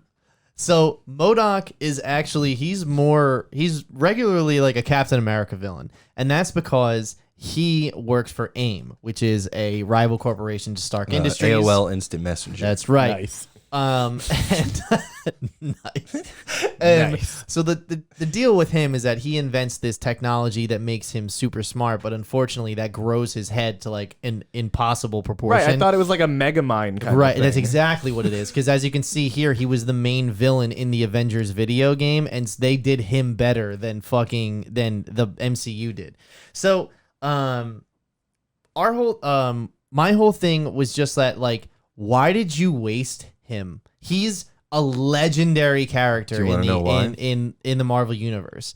Like, he's just fucking. You can't promise MODOK again now and act us to get excited. Dude, you just can't. it's gonna be like the whole fucking Mandarin all over again. Yeah, exactly. Don't forget about don't think about him. Yeah. To me, the reason they chose to put him in this movie, they're like, MODOK is just a ridiculous concept. How do we make it work? Oh, it works. The quantum realm. That'll be a weird. Throw him in there because we're not going to make him work as a regular villain in the regular MCU. I completely I agree. feel- Like, he's not a big enough villain to be a villain if we're doing... What Well, are you no. saying right now? No. What? MODOK He's gonna turn is into a MODOK. fucking legendary villain in Marvel Comics. I watched this movie and I was like, how did they waste someone with his high of a profile? They fucking wasted him. It's not even like, oh, they had to do something for the movie. No. Yes. You know what? No. They did it as... They approached it as, yes, we have to do something for the movie. Yes. Is the problem. And it's just like, first of all, Darren Cross should be fucking dead. Okay? He Yeah. should. Okay? He Yeah, should he's be a dick. fucking dead. No, he's That not one- a dick. I don't know how to not be a Okay? dick. No. MODOK shouldn't even be in this fucking the multiverse saga. He should be the big bad or one of the big bads because he's up there with like Doctor Doom and shit going forward. You know what I mean? And like I said, he's primarily a Captain America villain. And by that I mean he just fought Captain America the most out of anybody, like one-on-one.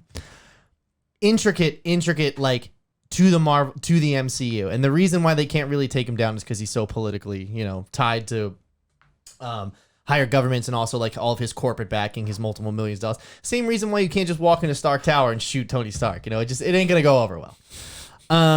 You could. I mean, Killmonger did it in the What If. Yeah. Now here's the thing. I can forgive MODOK's design George if Lopez. it didn't actually look like that. Yeah. Did you see the one where it's fucking Ant-Man and Evangeline Lilly look like fucking Shark Boy and Lava Girl? The two Spy Kids. The Spy Kids, not Shark So Boy. like this is Corey Stoll's MODOK. And like I said, this would have been fine had they characterized him correctly.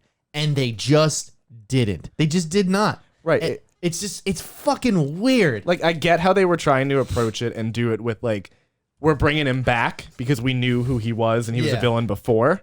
And they're trying to add weight to it with that. But his entire character is such a fucking joke and is bad, to your point. Yeah, it's like, he's like, I'm the machine of killing things. And he never kills a he single doesn't thing. kill a single thing. He's the first one of these villains I've ever looked at, and I was like, that is fucking ugly to look like. He's Well, like, I mean, to be fair, the character in the comics is ugly too. Well, yeah, But it's he's like ugly, but he looks nasty, cool. Like Joker ugly. Like Joe, yeah, exactly. That's the same. That's actually the same lane I would put him in. Like he's cool to look at. This is just like hard to look at. Makes me want to throw up.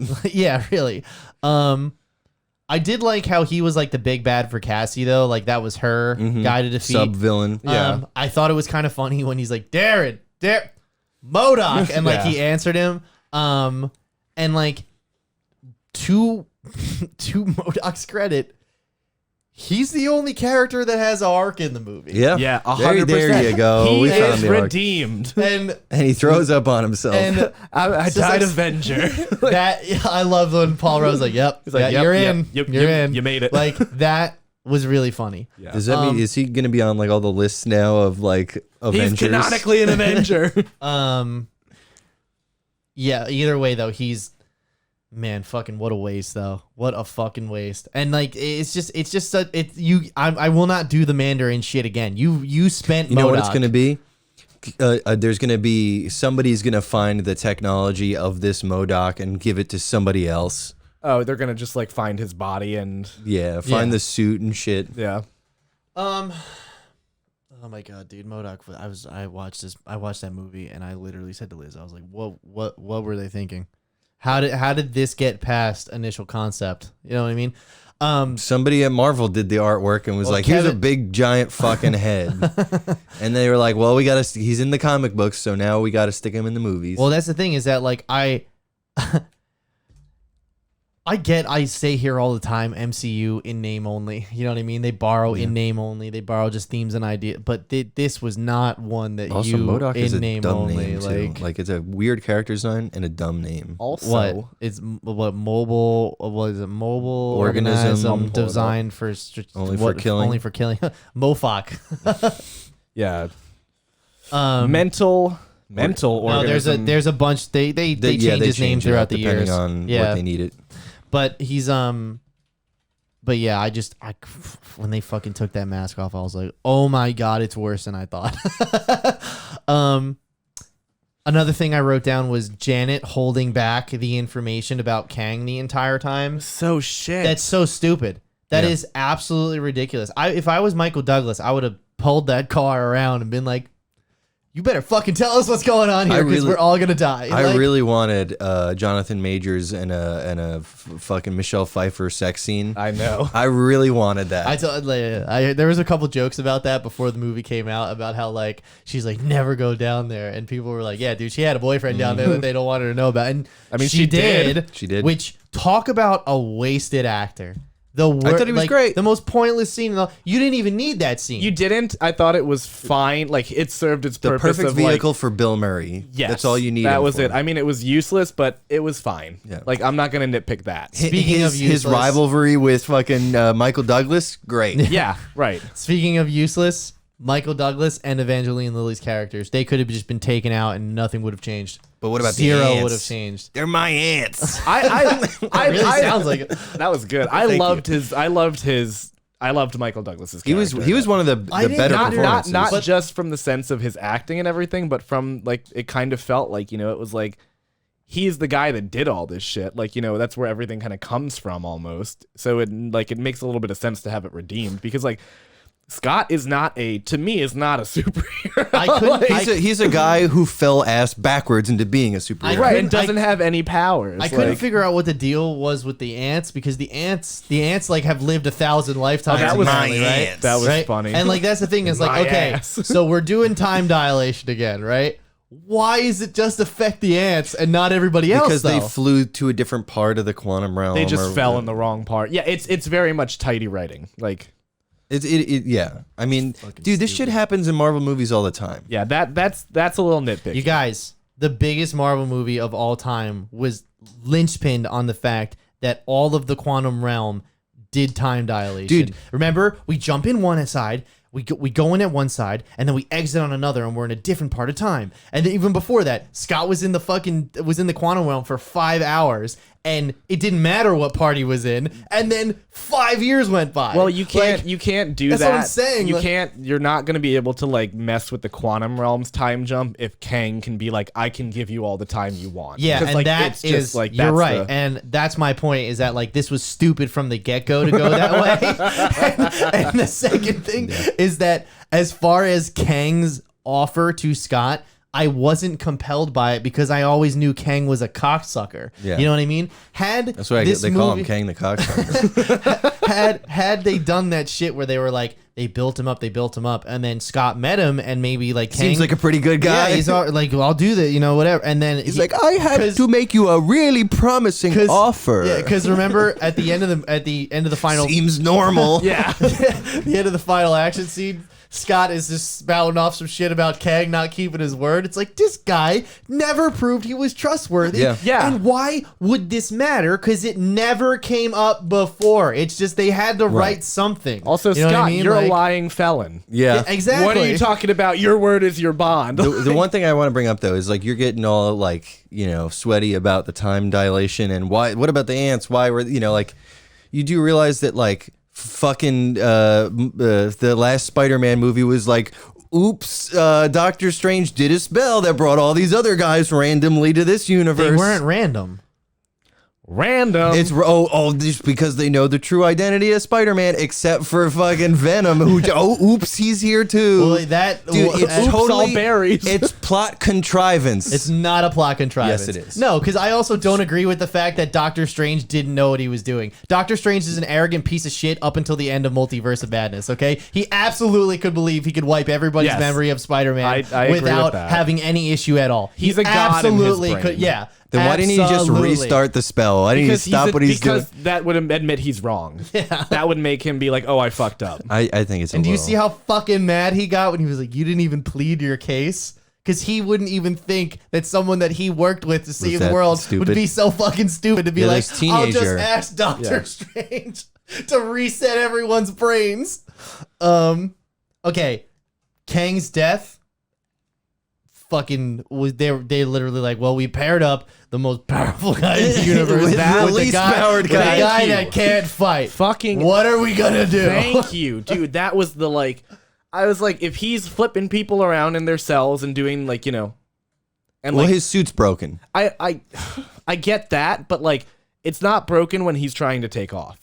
Like, when they're trying to take off the whole big like get out of there. Yeah, and then it Scott's crashes down and his suit Yeah. breaks. Yeah. I get that. Why wasn't he just like, pew, and like just blew Scott up while he's running as a giant man? That's a good point. Like there was so much of that, like Because there was that big giant sphere around I it. guess so. There was just so much of that shit that I was like, Kang is an all powerful man.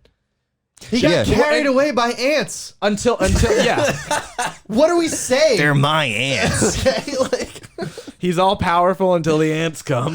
okay, literally, like I was watching the ants Like a break. family party. You're all powerful till your ants show up. They'll the, put you in your fucking place. the ants break through the walls of the city and they start overtaking and they're tearing apart all the But they're villains. and everything. futuristic ants. Yeah, yeah, They've yeah. built their own society. They've lived thousands of times. Yeah, over here where time dilation exists, but it's still And then they close came enough, over it's here. still close enough for them Yeah. to get over here. Yeah, Like, it's fucking stupid. Like, After they see the big ass city that they build, somebody just coughs and then they get thrown back Yeah, into the no, timeline. No, you know what it like- was? You know what it was? They built multiversal travel. They're so far advanced. Wait, is that what they? Maybe, I don't know. I'm making this up No, now. because that's They fine. built multiversal travel to get back to Michael Douglas because they love Because- him because they're my ants. dude, it fucking, oh my god, it's so fucking stupid. I know we're doing a lot of like nitpicky kind of stuff, but like a lot of it is the sum of the parts. Nah, dude, this basically. is not nitpicky stuff. Nitpicky would be like, well, I didn't really like the fact that Cassie just kind of had a suit. You know what I mean? That would be nitpicky. That doesn't bother me. They also you know what I mean?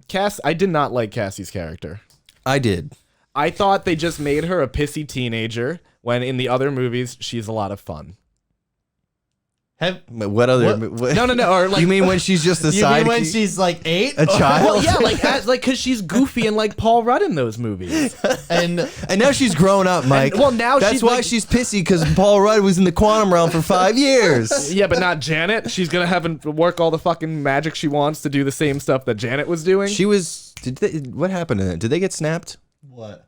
The Hank Pym and Janet Van Oh, Dyne? you know what? Actually, wait. What happened to them? They did. Remember, that's why he gets stuck. They get snapped. That's why he gets stuck in there. Yeah. right. Remember the rat? Mike. The rat runs over Yeah. the thing, and that's how he Remember gets that up. rat? Yeah. It's my rat.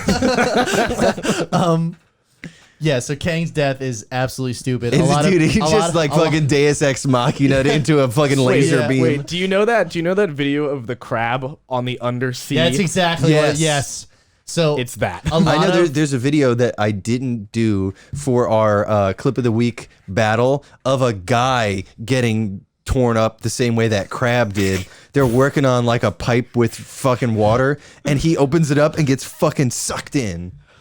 There's a he died. There's a No shit. There is a I can't remember what it's called, but there was an accident This kills with a the bunch crab. of with a bunch of Russian divers, or maybe they were American. Either way, they were like in a diving bell, and it hadn't repressurized yet. And one of the rookies opened up the door, and I mean, the door, I believe, was 22 inches in diameter, and all 6 of them got sucked through at the same time. Yeah. I think 2 of them survived, and the other 4 were just in pieces. Yeah. Like, there's pictures of their, like, diving suits, and it's like they had to lay out their bodies and be like, this hand goes here, and this leg goes, like, that's they how got bad it was. eviscerated. Yeah, it's fun. You know what I'm talking They about, got right? crabbed. Like, I do. can't remember what it's called, though. The kids are calling it crabbing. Anyway, These kids are crabbing. so the thing is apparently he didn't get sucked. He didn't die that way. Kang never got sucked. That's why he was so mad. You know Janet sucked him. Yeah, that's true. Jesus She has Christ. needs, and it's Jonathan Majors. Yeah. Have you seen those gutters?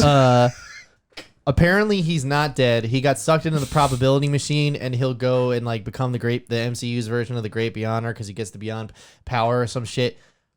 When the fuck did they say that in the movie though? And why did I have They to don't read need that to. on the internet? No, the dead. Yeah, they said don't need they to. said he's dead in the post-credit scene when you have all of the Kangs. Yeah, and you have that's the one that's talking like this. that was another really Well, that's- terrible Oh, voice. And that's the reason. That was way worse. Yeah, though. that one was worse. That's the reason why Kang. That's why the reason. That's what kicks off Kang. the cocksucker. Yeah, Kang conquering all these timelines because the Avengers are now a threat to his power.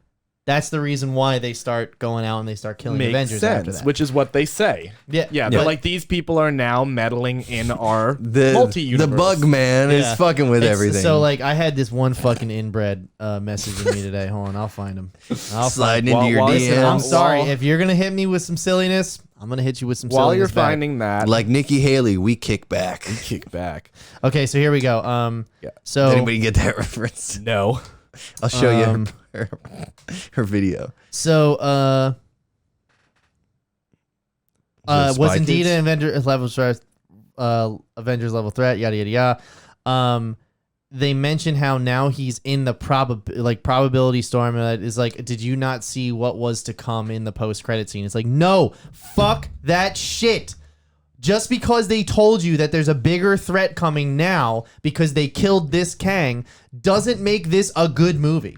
It does not. It does. Who says that it does? That guy these said- fucking idiots on Twitter are like, That's sweaty. Kang is so powerful. Like, did you not see? Like, did you? You not haven't see, even like, seen his final it form. Absolutely was You an haven't Avengers seen my level final threat. Did you not see the post credit scene? It's like I watched the fucking movie, and at any point in time, I was like, why has nobody just shot this guy in the head? Thank you. Like, it just they. You're talking about the Loki one? No, I'm talking about Kang in general. Like, they talk a big game about him, but he fucking does nothing.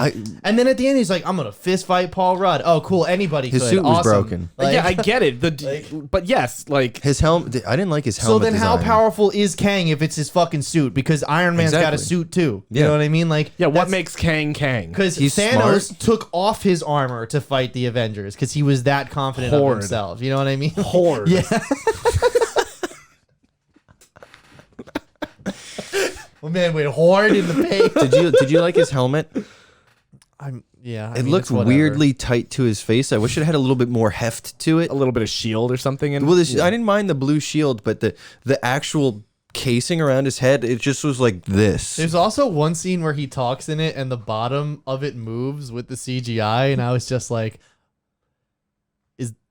is the helmet a part of his skin or is it what's the happening? helmet? I don't like the suit. understand. I like the Suit how they was dope. adapted the suit. because the suit does look exactly like it should. Yeah. Um, I had a question. but go on. So Kang has killed a infinite amount of Ant-Men, right? Like Avengers. That's, of Avengers, and he's Yeah. like, I killed you before. What makes this Ant-Man different? He loves his daughter. Well, And he's the only Ant-Man that's loved his daughter. that's the other thing too. That's what I was like. I was like, what? In the other universes, he doesn't have a relationship with her because he's a con. I don't know. But that's the thing. I was like, that was to me the biggest miss of the emotion. I was like, why is he what makes this different? the winner? You guys And they could know have, with the probability thing, that was carry that theme over. Absolutely, they could have been like, all of these people are doing 1, 2, 3 or the other, and he's the only one that It's has. the that, same like- thing as in Endgame, when it's like, this is the one. Well, that's the whole thing. I mean, like, Ant-Man's whole character is Cassie. Is getting back to Cassie, being a father. And in Endgame, I mean, God, he almost breaks down in tears in front of Tony Stark when he's trying to, like, we have to try something. Like, you know, the scene where he's like, we just have to follow the rules of time travel. Don't talk to our past selves. No buying sports almanacs. And Tony's like, Scott, are you trying to hinge the future of the world on a plot to Back to the Future? And he's like, no. He says, good, because that would be horseshit. Like that, but still, that right there, he chokes up because he's like, I have someone I cared about. Like, but Tony's got everything that Marty you know what I mean? McFly. Yeah, Marty McFly. And I felt in the probability storm, that was the only moment in the movie where Paul Rudd's or Ant-Man or Scott, whoever, had a character moment because he's like, we all want the same thing. Right, And there that's was Even the Baskin Robbins. yeah, one. even the Baskin. That was Yeah. funny as fuck. Yeah. Yeah, That was funny. All of him, everything about him, and every possible choice in anything. It's all Getting wants- back all to Cassie. which was great. Again, why this Scott? There's no specific reason as to why. It's just we needed this to It's happen. a Like, little convenient writing, just because. Which I was like, okay, cool. This could have been anybody else. Yeah. there's nothing that that's the thing is that there's nothing that sets up those questions. Like, what makes this Scott different from the other ones? Why is Kang so that, you know what I mean? There's none of that substance. It's still not as bad as a movie like Batman vs Superman, where there is just no justification for any of the things the characters do. It just feels so undercooked. We cleared and out the underdeveloped. population of the entire island, so no one will get hurt. Thank God it is the business district and it's after 5:30 p.m. on a Friday. On a holiday weekend. And God damn it is snowing out, so everybody's staying home. Like, It's alternate side parking today, so these cars are Even out their of the cars way. are safe. Fucking hell, oh man. shit. But and ultimately, after all this pomp and circumstance, zero consequences. Everything goes back to status. What about the I thought- Egyptian I king? I thought if Scott was gonna die, because that was the That rumor. would've been that would've been that was the something. rumor going into this, that Scott was gonna die and that Cassie was gonna replace him as Ant-Man. Which Oh. I would not have sat well with, Can I just ask you a on the question? basis of Paul Rudd needs to be in these movies. What? in canonically. You can just ask me, by the way. You don't, yeah. I know if you would. Do you mind? Canonically, does Cassie take over for Ant-Man or the Wasp? Because she's got basically an Ant-Man suit Yeah. in this. Yeah, she doesn't have wings. No wings. I don't know, dude. After MODOK, anything could happen now. You know, they can just do anything they want. Honestly. So, like I said, zero consequences going forward because we know that there's more Kang variants. We knew that was gonna happen. All this did was just like it's weird. It's move the weird. needle a little Every time we've gotten a Kang so far, it's just like kill him off. kill him off. Get rid of him. Yeah. And then that brings us to the post-credit scenes. So the post-credit scene was all the Kangs getting in the arena. The interesting part about that is they are going the Reed Richards route for sure, because the same thing Reed Richard beams into the fucking Illuminati room with, Yes, yep. all of those Kangs beam in. That's a with, too. good. Oh shit! yeah, you, you knew that? That is Yeah. a blink I was and like, you miss that it was that, moment. yeah. That was what that was for, like to tell you subconsciously same we're tech. going that way. I loved that they all like that. There's a like hierarchy of multiversal Kangs. Kangs. Like, you know, they have like the upper echelon and then all of them getting pulled into the The stadium. as Council of fans. Elders. Yeah. And they're like, yeah, look, it's that guy. He's there, like to Oh, each the other. just- Egyptian, Yeah. Egyptian I was like, god that's one. fucking funny as hell. Someone tried to pin that scene as racism. How? Because Just like appropriation. yeah, or not even appropriation, just the fact that there was people of color, like ooh, like all that shit, and actually a black creator retweeted it and said, "Man, the white people who say that they're our allies need to pull it back."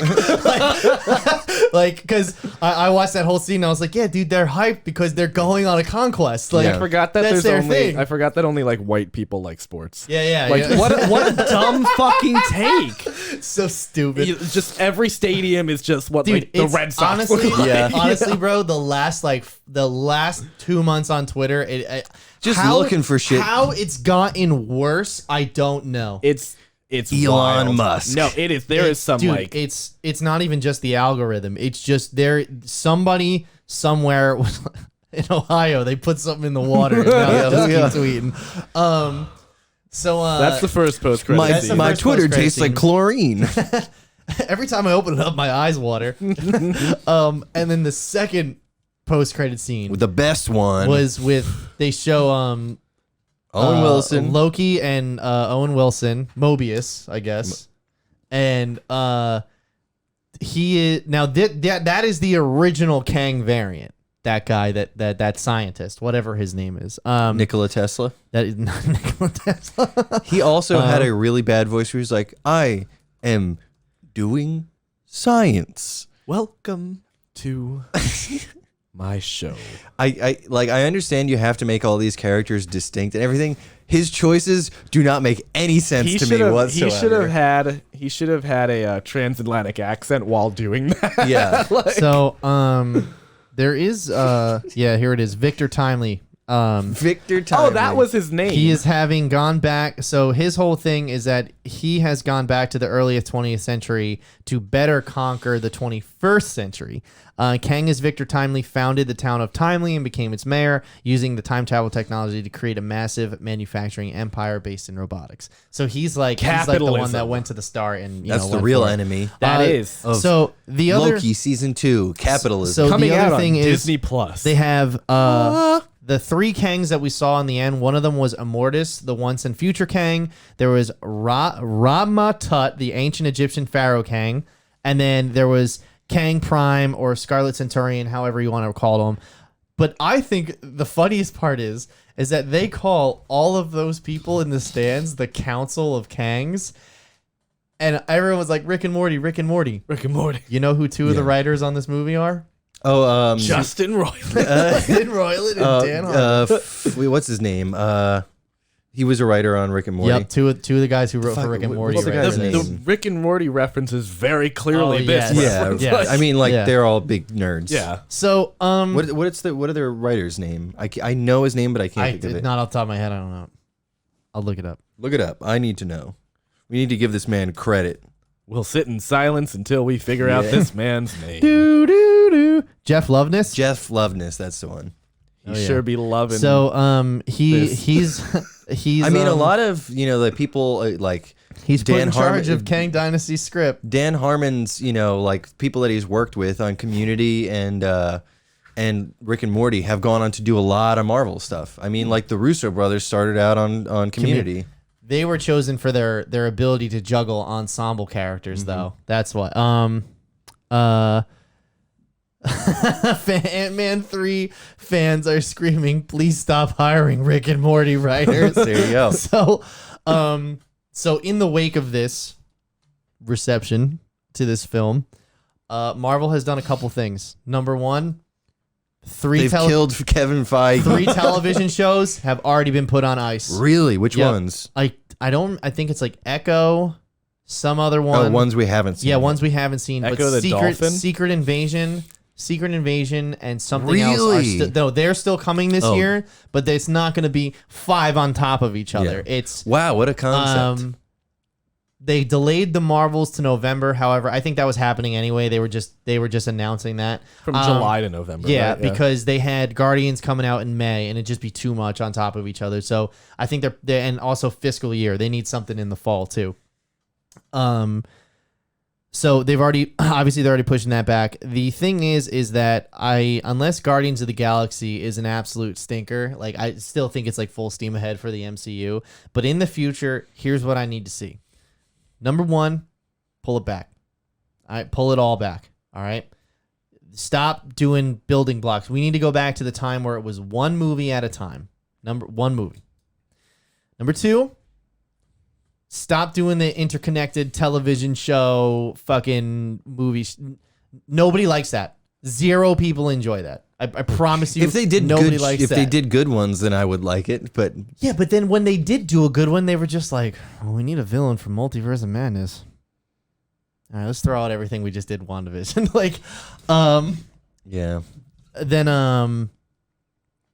and just going forward, like Kevin Feige has said that he's hiring more independent filmmakers, like more confident ones, like specifically Doctor Strange in the Multiverse of Madness. He didn't touch. That's all Sam Raimi, and that's the reason why he hired Sam Raimi, because he knew he could trust him to produce a good product. And I guess the last thing I'll say is I'm glad Bob Iger's back, because he's putting the creatives in charge again. He's getting rid of all these finance guys that Chapek had in. There's no more of these content mandates where they have to rush shit out the door. I mean, for God's sake, some of the parts of this movie look so fucking ugly, and it's caused the CGI the VFX team did not have the time they needed. And also, you can't just move shit around the schedule anymore. This movie needed another 6 months to cook, and they swapped it with something else, right? They moved another movie, and they put this one in its place, and it clearly wasn't ready to go out yet. It was not ready. Yeah, there's something else that was supposed to... Blade moved, so the whole schedule moved. Yeah. And they needed something to fill this slot. That's right, they moved, because we were all excited. They moved Ant-Man up. I remember it now. Yeah, so... You remember Did you? everything. Does anybody else feel like an idiot when at the end, when Quantumania, it was Ant-Man and then Quantumania, Ant-Man is in the word Quantumania? It's like part of the spelling of it. Yeah. I just got that like when it came on screen. Notice how we haven't No. mentioned Wasp once, and that's because they upped her profile for the second movie, and she's really good in that one. And then this movie, it's just like, I mean, it's just she's just an eyesore. We didn't now. even mention the guy with no holes. I was waiting for the holes guy. He was the best. And He then was the great. Dude, the dude The from laser beam head dude. Yeah, the laser beam dude, and then the guy from The Good Place, the telepath. Oh, yeah. What is his in The Good Place? It's Chidi Chidi. Adegone. I was really excited to see him. I actually He was do you great. know Nando V Movies? I think I've sent you some of his videos. William Jackson Harper. He's great. But so Nando, talks about a lot of the same stuff that we do. His short list for the Fantastic Four had William Jackson Harper as Mr. Fantastic, which I thought was like a really interesting choice. Then to see him show up in this, I'm like, all right, let's see what he does. And then he shows up and then disappears for the whole rest of the movie. Barely shows up at the end. I have holes. I have holes. So yeah, I think going The forward, creatures were so good. in this, Marvel though. needs to focus back on quality over quantity, and the reason I say that is because I watched Captain America: Civil War, and you don't know how good that movie is until you see some true bullshit from Marvel. How about just the fact that like they were able to pull off Infinity War and Endgame, juggling so many plates, and they still made it incredibly compelling. Also, just like it like when I was watching Civil War last night. Yeah, listen. I was an idiot like 5-7 years ago whenever that came out. I can attest to I that. love Civil War. Or no, Tony is absolutely riddled with guilt that whole movie, and he's making all of his choices based off of emotion. And shrapnel he's riddled with. Yeah. Well, it has been that way for a while. He's making all of his choices based off of emotion. You know what I mean? And then when you go back and you look at all of his movies up until that point, they worked him up to this point, which it was a natural progression in the story of these two characters to fall out like that. You know what I mean? Whereas like this movie, I just, it's not even close to like the emotional depth of some of the former film, like even shit in Phase 4. Like there's moments of there's quiet moments in Black Widow where they have character moments. I mean, the scene where the three Peters are on the roof in No Way Home is absolute masterclass. Eternals and what's that other one that came out? Shang-Chi.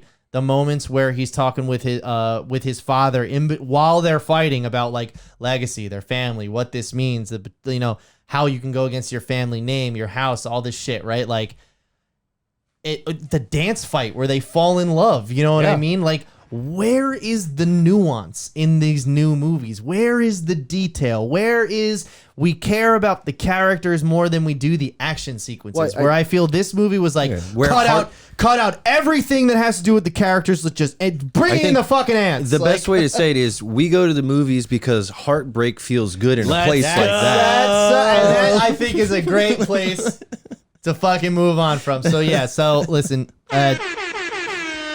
Ant-Man is whatever. I don't have anything else to say. I just, God damn it, I hope Guardians of the Galaxy 3 is great. Wait for it to come out on Disney+. Anybody else have anything else to say, Mike? You got any? Just wait for it to. This is not a movie. I have to see in the holes. movie theater. Okay. I counted the holes too when he said 7. I did. Everybody did. I I couldn't. It think. was like 1, 2, 3, 4, 5, 6, 7. I love because he does it too, and he's like, Yeah, 7. Seven's Well, right. I was counting. Yeah. Yeah. Correctly. But no, because it's 1, 2, 3, 4, I don't 5, know if they 6, counted- 7. I don't know You're if they not. counted eyes. Are you not counting your asshole? Yeah. Yeah, but they didn't count eyes. Yeah, so it is asshole and pee-pee hole, ear, right? ear, Yeah. nose, mouth, milk chocolate.